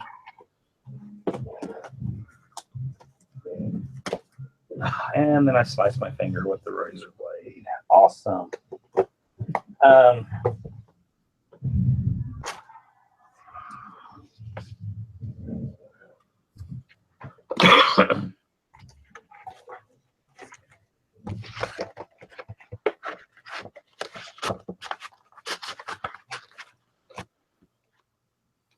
right, print shipping label. Jason Banana. See original listing.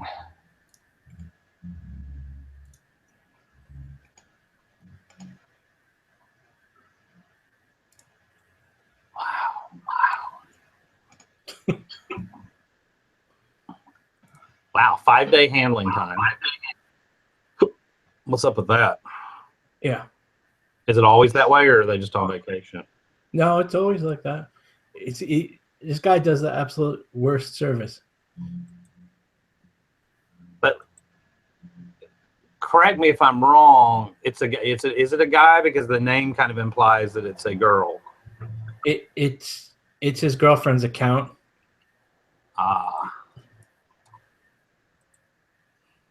And then if you're selling tool type parts, it implies a certain amount of false sexiness. Yeah. Some Snap-on poster girl. Snap-on Tools poster girl. Hold on, I haven't got to the rest of it yet. Give me just a second to print this label, or I'll forget where the heck I'm at.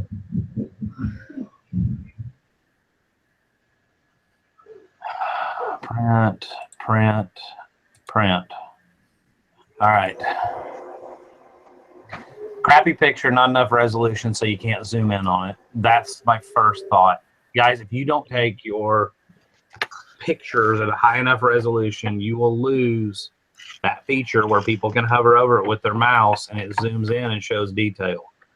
And I think that's a huge factor that not only do customers look at. I read that article the other day that's a Cassini relevance thing. That I've never really toyed with that idea. It would make sense for eBay to, if they got 20 people selling that, for their algorithm to look maybe more so at the guy with 1080p pictures or whatever. I don't know how resolution works, but holy cow, that is one long run-on paragraph description. And it's a cut and paste for every single auction sale that he has, and he has like what, 2,000 or 1,000 something right now. The eBay shipping calculator could be wrong, so wait until I send the invoice at the end of the sale. Really? As is, no returns ever. Picture shows what the condition is.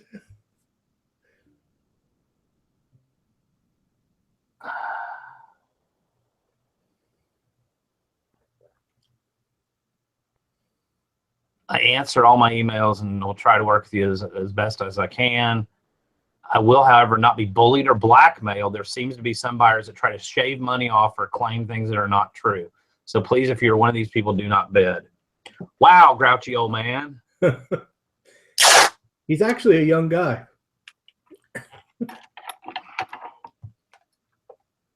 Does he have a temper?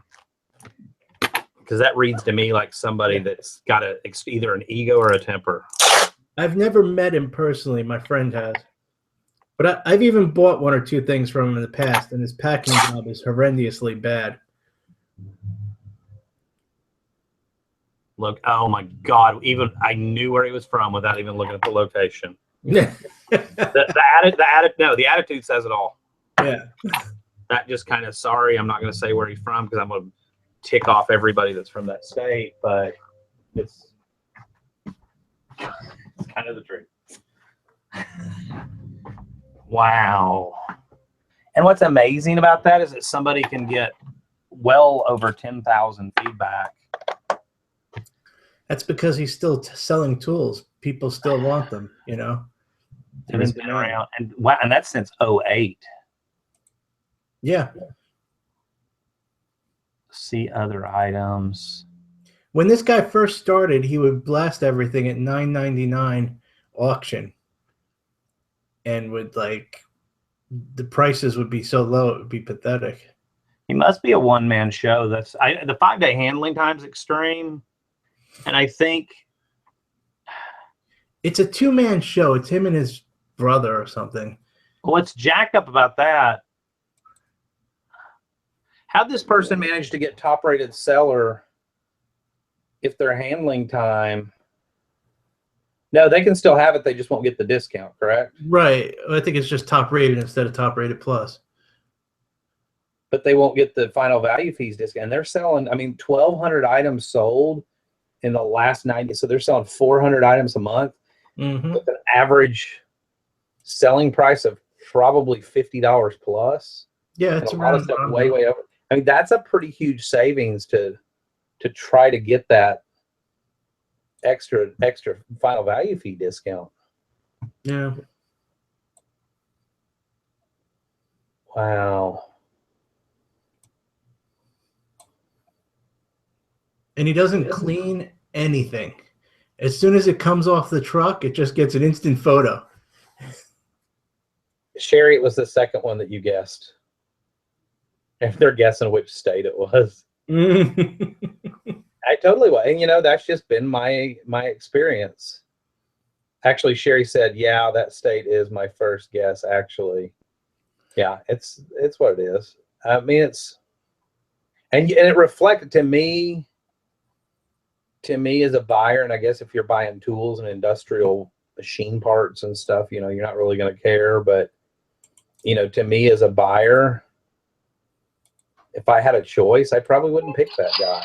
Number one, based on the no returns. And let me tell you, it trickles over because I'm a member of a lot of the, tool collector forums and metalworking forums and stuff. And you see every month or two, a post will come up being like, this guy's a total jerk, blah, blah, blah. He's such a scam artist, et cetera, because he just kind of bullies his customers really to get out of returns. So let's say, what do you save? What do you save on final value fees? 2%? Is it 2%? I forgot. I am so not awake yet. Let's say his average selling price was $50. I think it's going to be a lot higher, but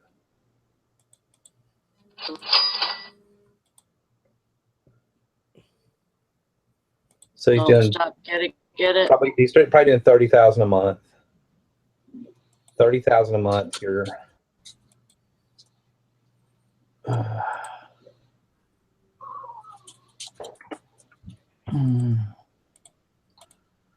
eBay final value fee, top rated seller, final value fee discount. 20%, sorry. Which essentially is 2% because it's normally about 10%. Right. So, well, no, but it could be lower. Business industrial is lower though, right, or not? On final value? Yeah. No, I don't think it's lower.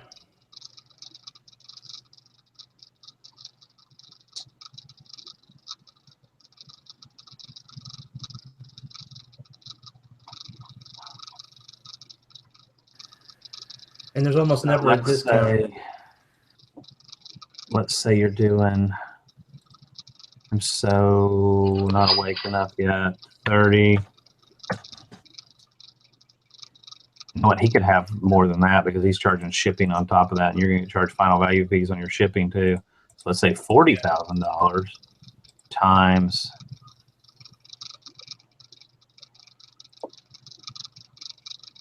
you save, yeah, 2%. Be $800 a month saved in final value fees just by keeping top rated plus or getting the discount.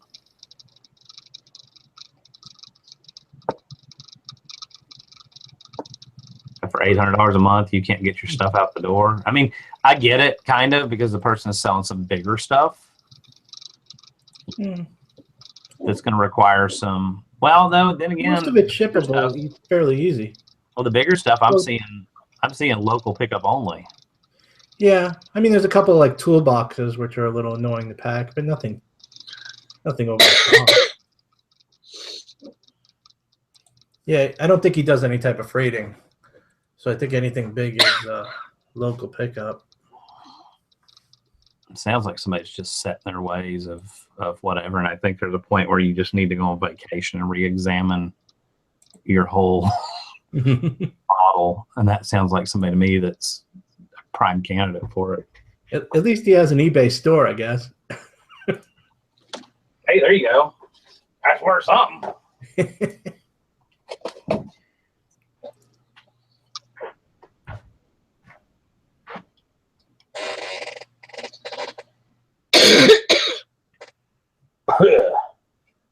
Good God.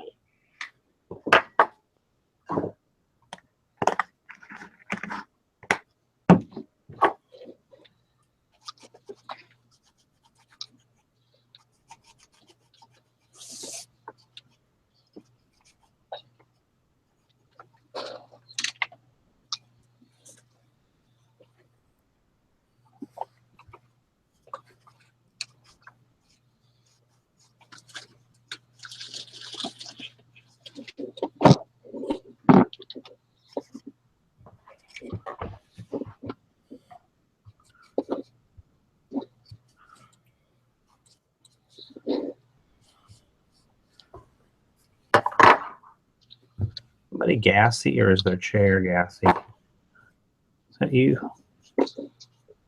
Huh? Mm-hmm. I don't hear anything.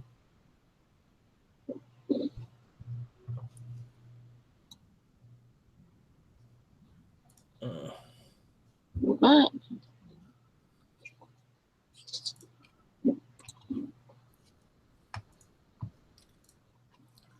Don't you just love when you get a question and the actual answer to the question is in the title of your listing?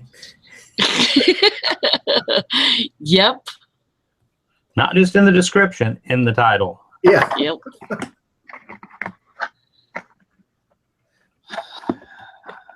That's when you're like, please don't buy my item. Please don't buy my item. Mm-hmm.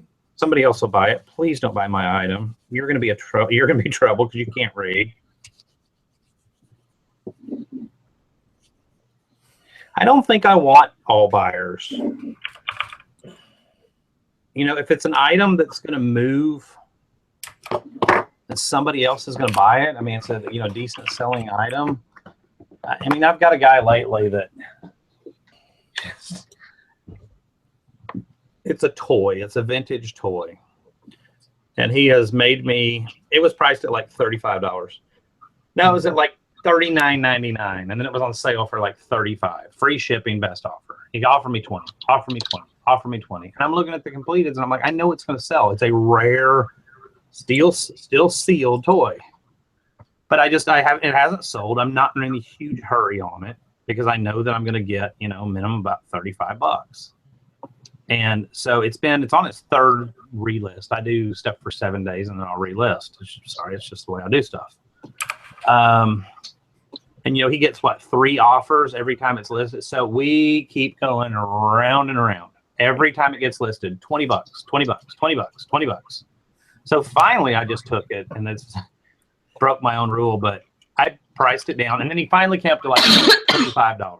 So I decline him. I take best offer off, and I priced it at $25 with $7.50 shipping. It was like $27.50 plus $7.50 shipping. I think it's on sale for like $25 now or something. But I was like, so then he messages me yesterday because I don't have best offer on there anymore. He messages me and goes, $25, you do free shipping? And it's like broken English or something. And I'm like, no. As clearly shown, $25 plus $7.50 shipping.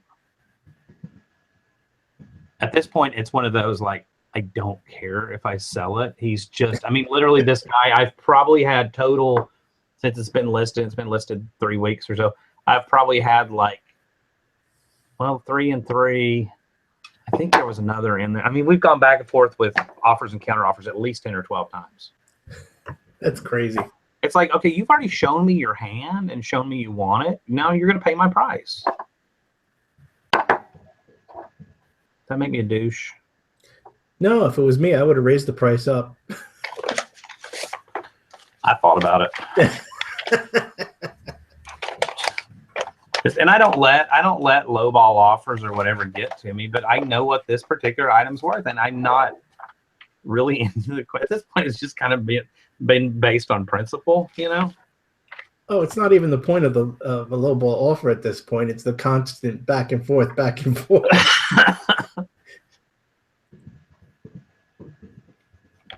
PayPal.com, ship now.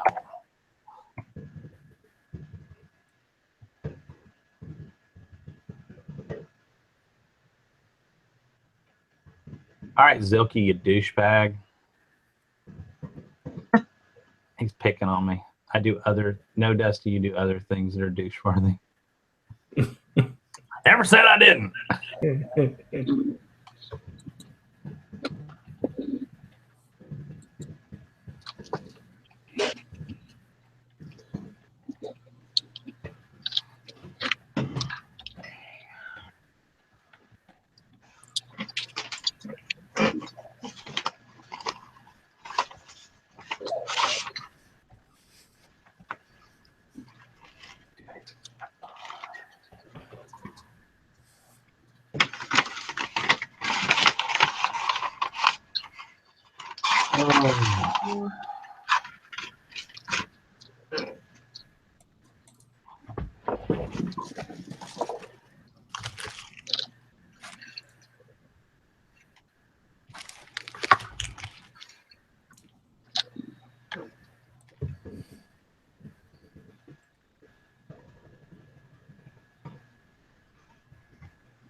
Up all night, sleep all day.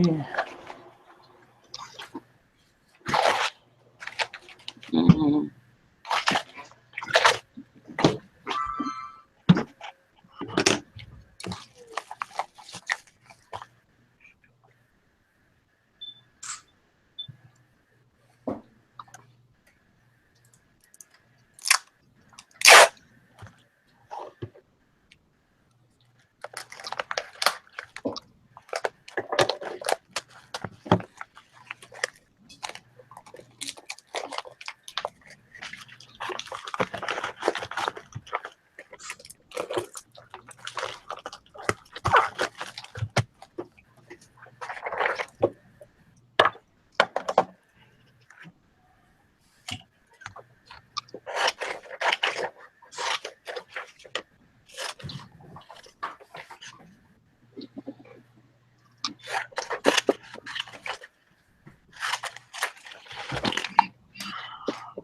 You know what I was going to say earlier? Let me make sure I'm not on mute because it's usually the case that I'm talking to myself. You are.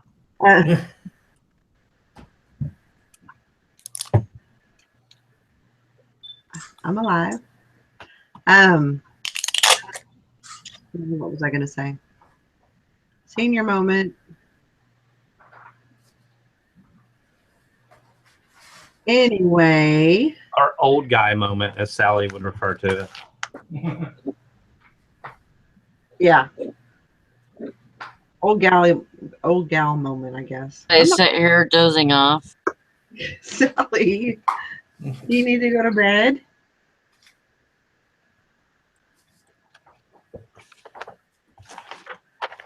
Anyway, so what I was going to say was, since I was listing, because I listed pretty good Saturday and Sunday, and then Monday. Well, actually, it was like Thursday, Friday, Saturday, Sunday, because I wanted to, get up on the challenge and everything. So I worked real hard.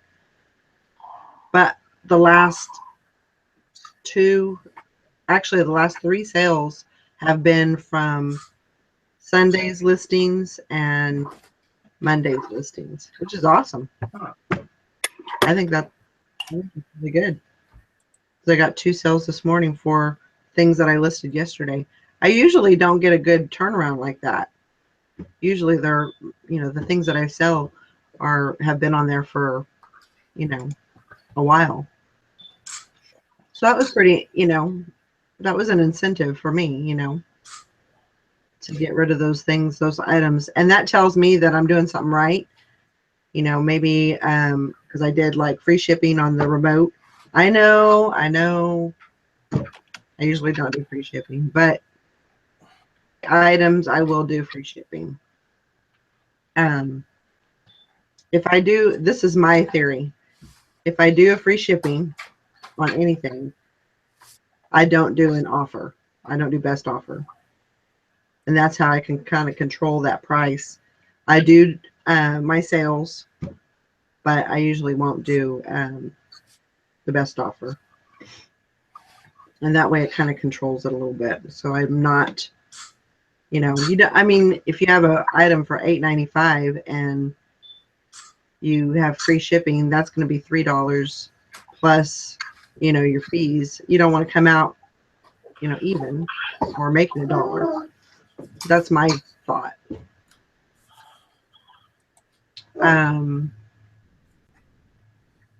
Let's see. So anyway, my point is I sold 2 items that I just listed. So Nice. Awesome. And I think you're going to see, if I look at my solds to see what percent is stuff that I just listed and what didn't. And I think a lot of people that go, oh, my sales are slow, my sales are slow, my sales are slow. Well, some of the stuff you have listed may be slower selling or even bad selling stuff. And you're going to see a spurt of the stuff you just listed sell. I mean, your good stuff's gonna, it's like when you send stuff into Amazon FBA. Yeah, your good stuff is going to sell when it hits the warehouse, and the other stuff may sit for a while. But if you can't, I mean, you still got. I think there's other advantages. Like there's definitely a bump in search from being a relevant. The way eBay's algorithm views you as being relevant. Do you answer questions right. quickly? Do you have good titles, good descriptions, good pictures? Do you ship quickly? Do you not keyword spam? Do you answer questions quickly? I mean, all of the above. Wow, people that are looking at his stuff or her stuff, they're buying it. So this seller must have relevant stuff. Let's give him a little bump. And I don't know. I'm just sitting looking at my inventory, and it's like, I mean, I'll run down through without reading them out loud, and tell you if they're an old item or a newly listed item. Old item, new, old, old, old, old, old,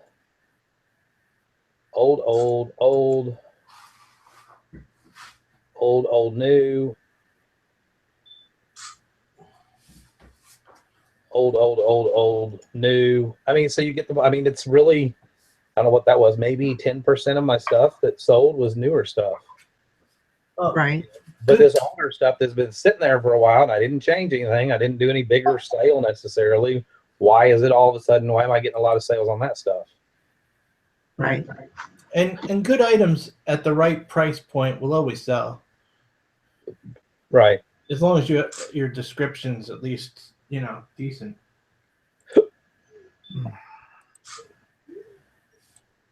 Sally, you need to go to bed. Sally, you're drooling on yourself. No, she's not. She just Sally, you're needs to go to drooling. bed. She You were looks. drooling and we were laughing at you. She hit her wall, I think. Yeah.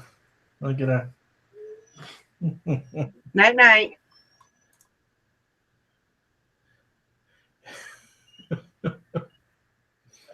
Doesn't that look like I don't want to go to bed.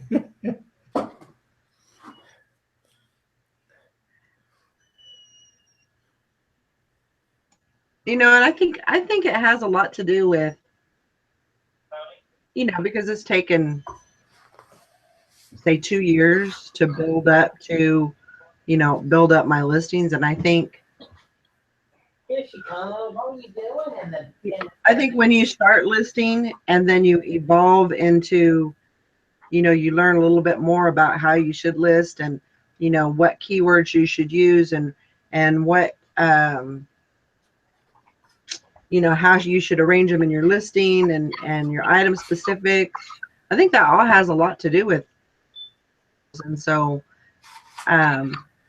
you know, that might be something, you know, to think about, that, you know, that I'm thinking about doing, is going in and start revamping some of those listings so they're up to date with what I'm doing now. You know, use what I've learned, you know, over the last year and a half, 2 years, and use those items to get them sold. Because I know I have a lot of, you know, flow stuff on there that hasn't sold.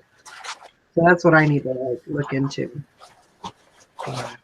Sally, you need to go to bed. Go to bed, Sally. I'm sorry. Now. Young lady, I said now. Listen, young lady, you get to bed. It's a good thing I don't follow directions very well. You're such a rebel. Well, you know, and it's been covered on a gazillion shows before, and you know, there's only so many things you can control with your listings to make yourself stand out above your competitors. And I just, you know, item specifics. I really, well, like you said, stuff that you've learned over the last year, go back and change some of your listings. Go back and fix some stuff based on the stuff you have now. When you relist, you know, Right. I do bulk relist. When you relist, kind of glance through, tweak a few of your titles. Yeah. You know, You know, one thing that I didn't do when I first started, you know, even selling clothes, and it sounds completely wrong, but I didn't put measurements in. You know, and when you're doing clothes, now, you know, I don't, now I do measurements. I do measurements on, you know, every piece of clothing, but when I do three measurements. You know, I do the pit to pit, the shoulder to shoulder, and the collar to the hem. On jeans, I'll do like the waist flat measurement, and then I'll do the leg opening. That's all I do. And, you know, but I know that on a lot of those clothing items that I listed early on, I didn't do that. So I know that there's a lot of those that I need to go back on and revamp, and, you know, I think they'll sell. I got a message yesterday and it said, can't really buy if I don't have the measurements, or hard to buy if I don't know the measurements. And I thought, well, that's true. You know, if I was looking to buy clothes, I don't know my size, I don't know my inches and, you know, all of the measurements like that, but it'd be kind of hard to buy something over the computer that you would want to, you know, fit. It wouldn't make much sense to do that.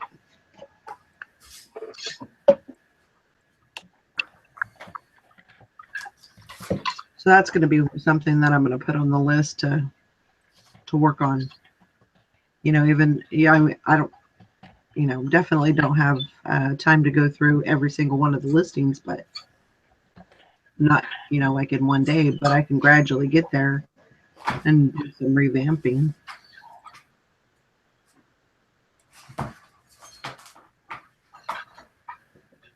Because I learn stuff every day, you know, just about shipping and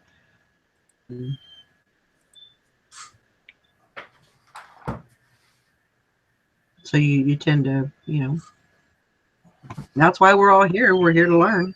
You know, that's why we watch these shows. That's why I watch these shows. You know, to learn things and to you know, see what I can get better at, because there's always room for improvement, no doubt. Yes, honey, I hear you.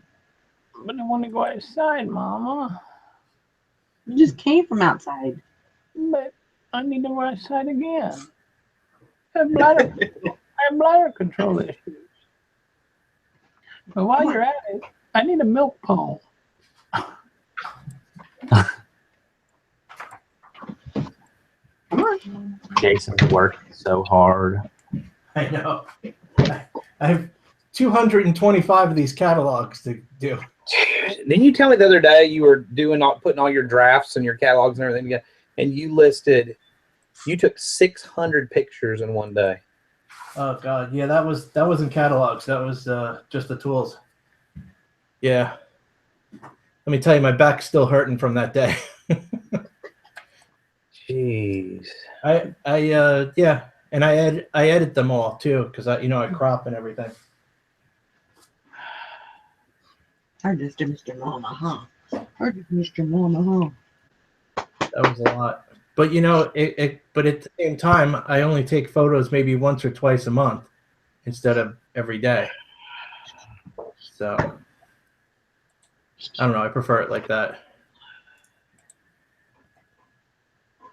Say hi. Hi, everyone. Someone got the tongue. Thank you for the doggy kisses. Honey is 10 months old. She's not even a year old. Wow. Got big claws. Blackberry Thistle Tea wants to know, define keyword spamming, please. And let's see, Nikki said keyword spamming would be like putting Tiffany style or Nike look. I think it'd also be like I see a lot of great condition, check it out. You know, filling all, look with the little At symbols. ampersand things or whatever they're called. But I can't. What do you call the at symbol? Not ampersand. Yeah. I don't think that filling up all 80 characters or whatever it is they allow you, I don't think that's always beneficial. I think sometimes keeping it short and sweet. And we're also lucky to have 80 characters. Remember, it used to be a lot less. It was a whole lot less. And I remember when they expanded, we were all like, oh, thank goodness. Yeah. I forget what it was, but I just remember it was a lot less.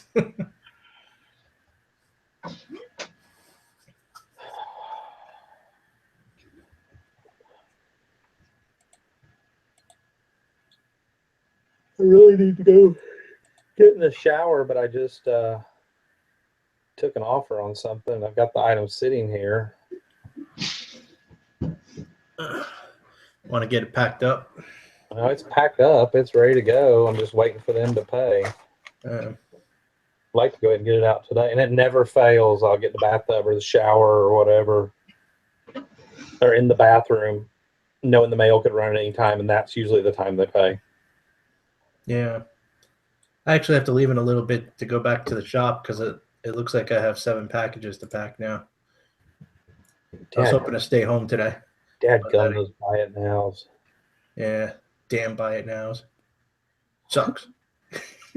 What time's your mail guy run? Usually gets there about 1 or so. 1:30. So you're Eastern time, right? So you're 11:20. So you've got basically 2 hours. Yeah, and they're like super easy pack. I think all of them are first class, if I'm not mistaken. So I'll bang them out super quick. But it was good. I had a good day yesterday. I ended up doing 260. It's not bad. It's really good. Because everything that I sell that's buy it now is something that's just older inventory. So you don't depend. Yeah, you don't. You do more big auctions with asking price kind of near what the minimum you take for it. You have a different business model, but it works. Yeah, and I set everything at a price that's comparable. You know what I mean? Nothing's like outrageously bloated in price. So when it doesn't sell at auction, I don't change the prices. I just switch them over to buy it nows and just let them sit.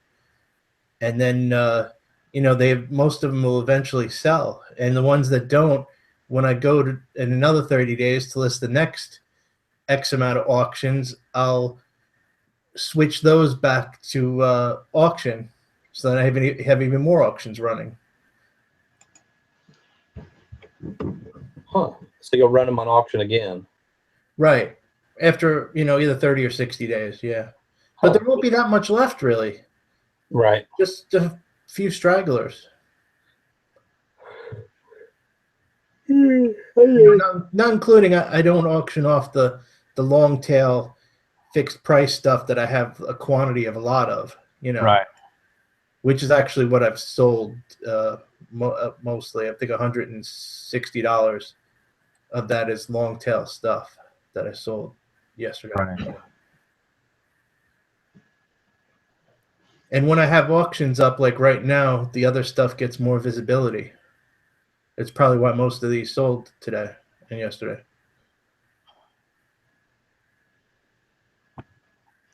I'm thinking about, I don't know. No, I'll just keep thinking. Are you going to go get into something today? Am I going to what? List. Are you going to go get into something or find something to get into? I mean, I could knock out. I could knock out 20 just from some of the old vintage stuff that I still have sitting here, which is what I was working on last night, just kind of leftovers from the vintage toys and magazines and stuff. Yeah. I don't know. I asked Tristan if she felt like getting out and doing something. I'm kind of having one of those days where I want to get out. Mm. Yeah. If I went out and I found 20 items, I mean, I could come home and knock them out real quick. Why don't you just go to like the warehouse and pick up a bunch of stuff? Because it's no fun. It's not fun. I know. No, and that's. I mean, I've been bringing that stuff back and working on it a little bit at a time and kind of keeping up with it. But yeah, there's nothing down there that's got me like too terribly excited. But the thing is maybe if you went there and just kind of did kind of a walkthrough of the warehouse and just kind of walk through and look at what you've got. I mean, you may see something on the shelf that you think, oh, I forgot that I had those, and that happens a lot. Yeah. I mean, I cannot wait really until I go out into those totes and actually, see what I have. I mean, I'm kind of scared, but I'm excited about, But see, it's been a long time. What's out there. But it's been a long time since you've been through it. I've already been through this stuff several times, and moving it, and then again recently, it's just kind of lost its fun. Today I'm feeling more like home run hunting. You know what I mean? Like going out, to a few little places I know that I can go, and spend $100 and come home with like $600 or $700 worth of stuff. A couple of decent home runs or something. I don't know. I just some days I need that thrill of the hunt, I guess. Right. We all get that. Have I even left the house in what is today? Tuesday? Yeah. Other than running a short errand, I really haven't left the house in 2 or 3 days. Scott said grab Zilke and go find some new stuff. Some nude stuff. New stuff. Well, and that's what Jennifer said. That's me. I need to be excited about what I'm listing. And that's the thing, too. Like last night, it wasn't a big deal listing that vintage stuff because I love vintage stuff.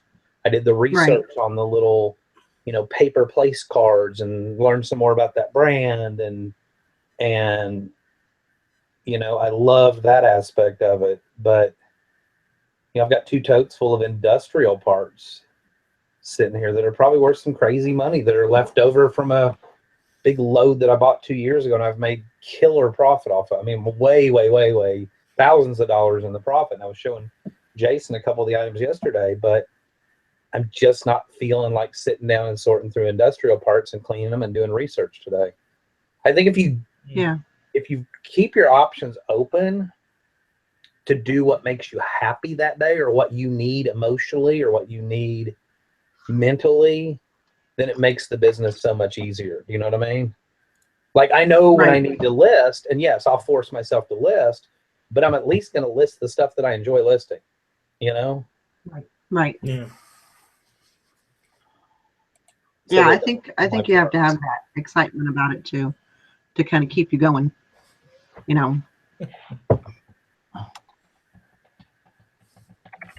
I definitely think that's true.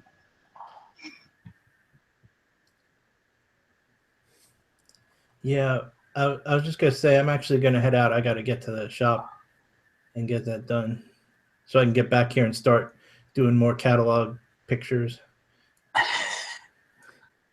I'm gonna probably wrap up the show here in just a minute or two. Or 3 maybe. Sally hasn't moved in Sally hasn't moved in 20 minutes. She's still got pouty duck face and just sitting there staring at us. She'll log in like 4 hours from now.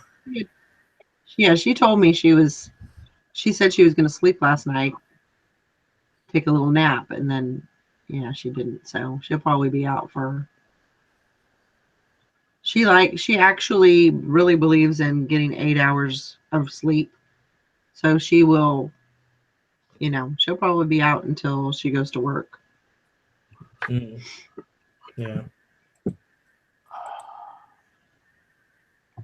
Blackberry Thistletea said someone that sells cookbooks puts rare on every book they list, and Nikki said, "Yeah, rare is overused like vintage."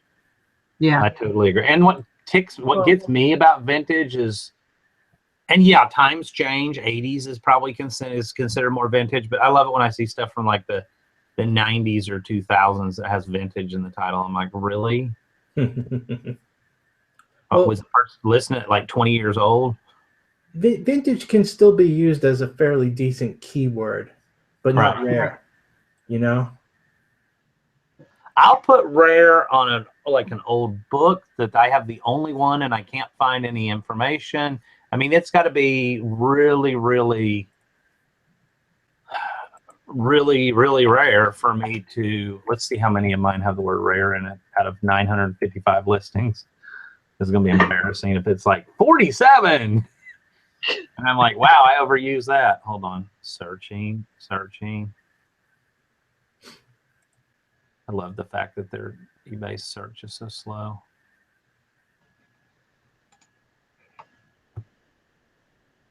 I'm the only one that has problems searching in their active listings, that it just sits here.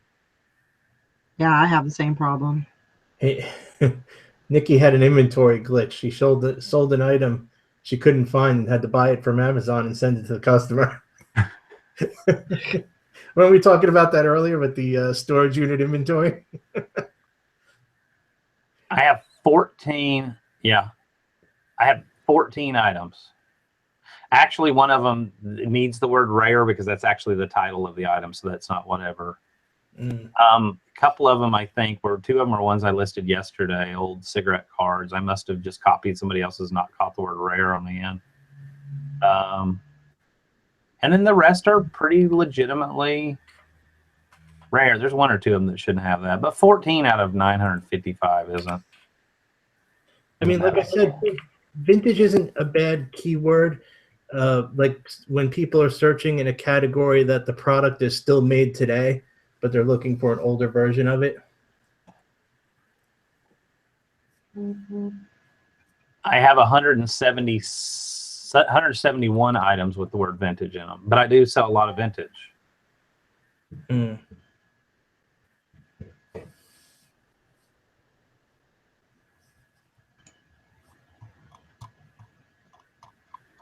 But I do agree. I think there's like Nikki said, it's really overused. Uber rare. Yeah. Ultra rare. Uber rare. That's great. Uber rare.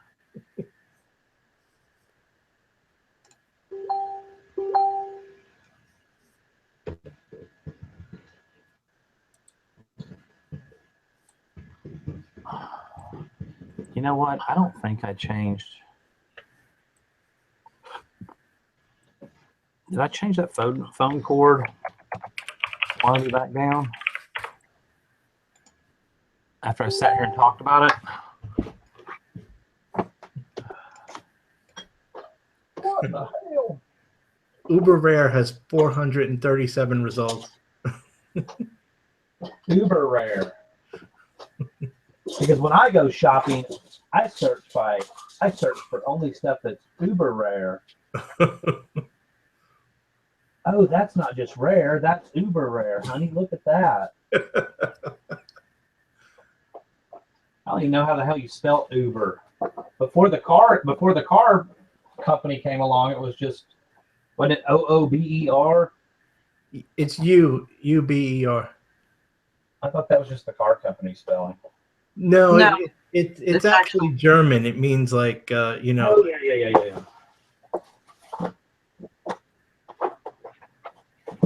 It's German for stupid.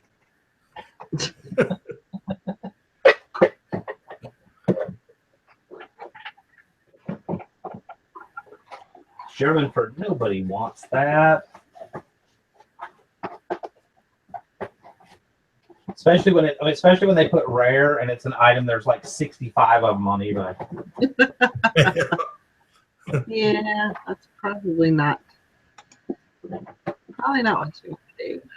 Uber rare Frank Zappa CD, a disc. From BMG Wow. Columbia House.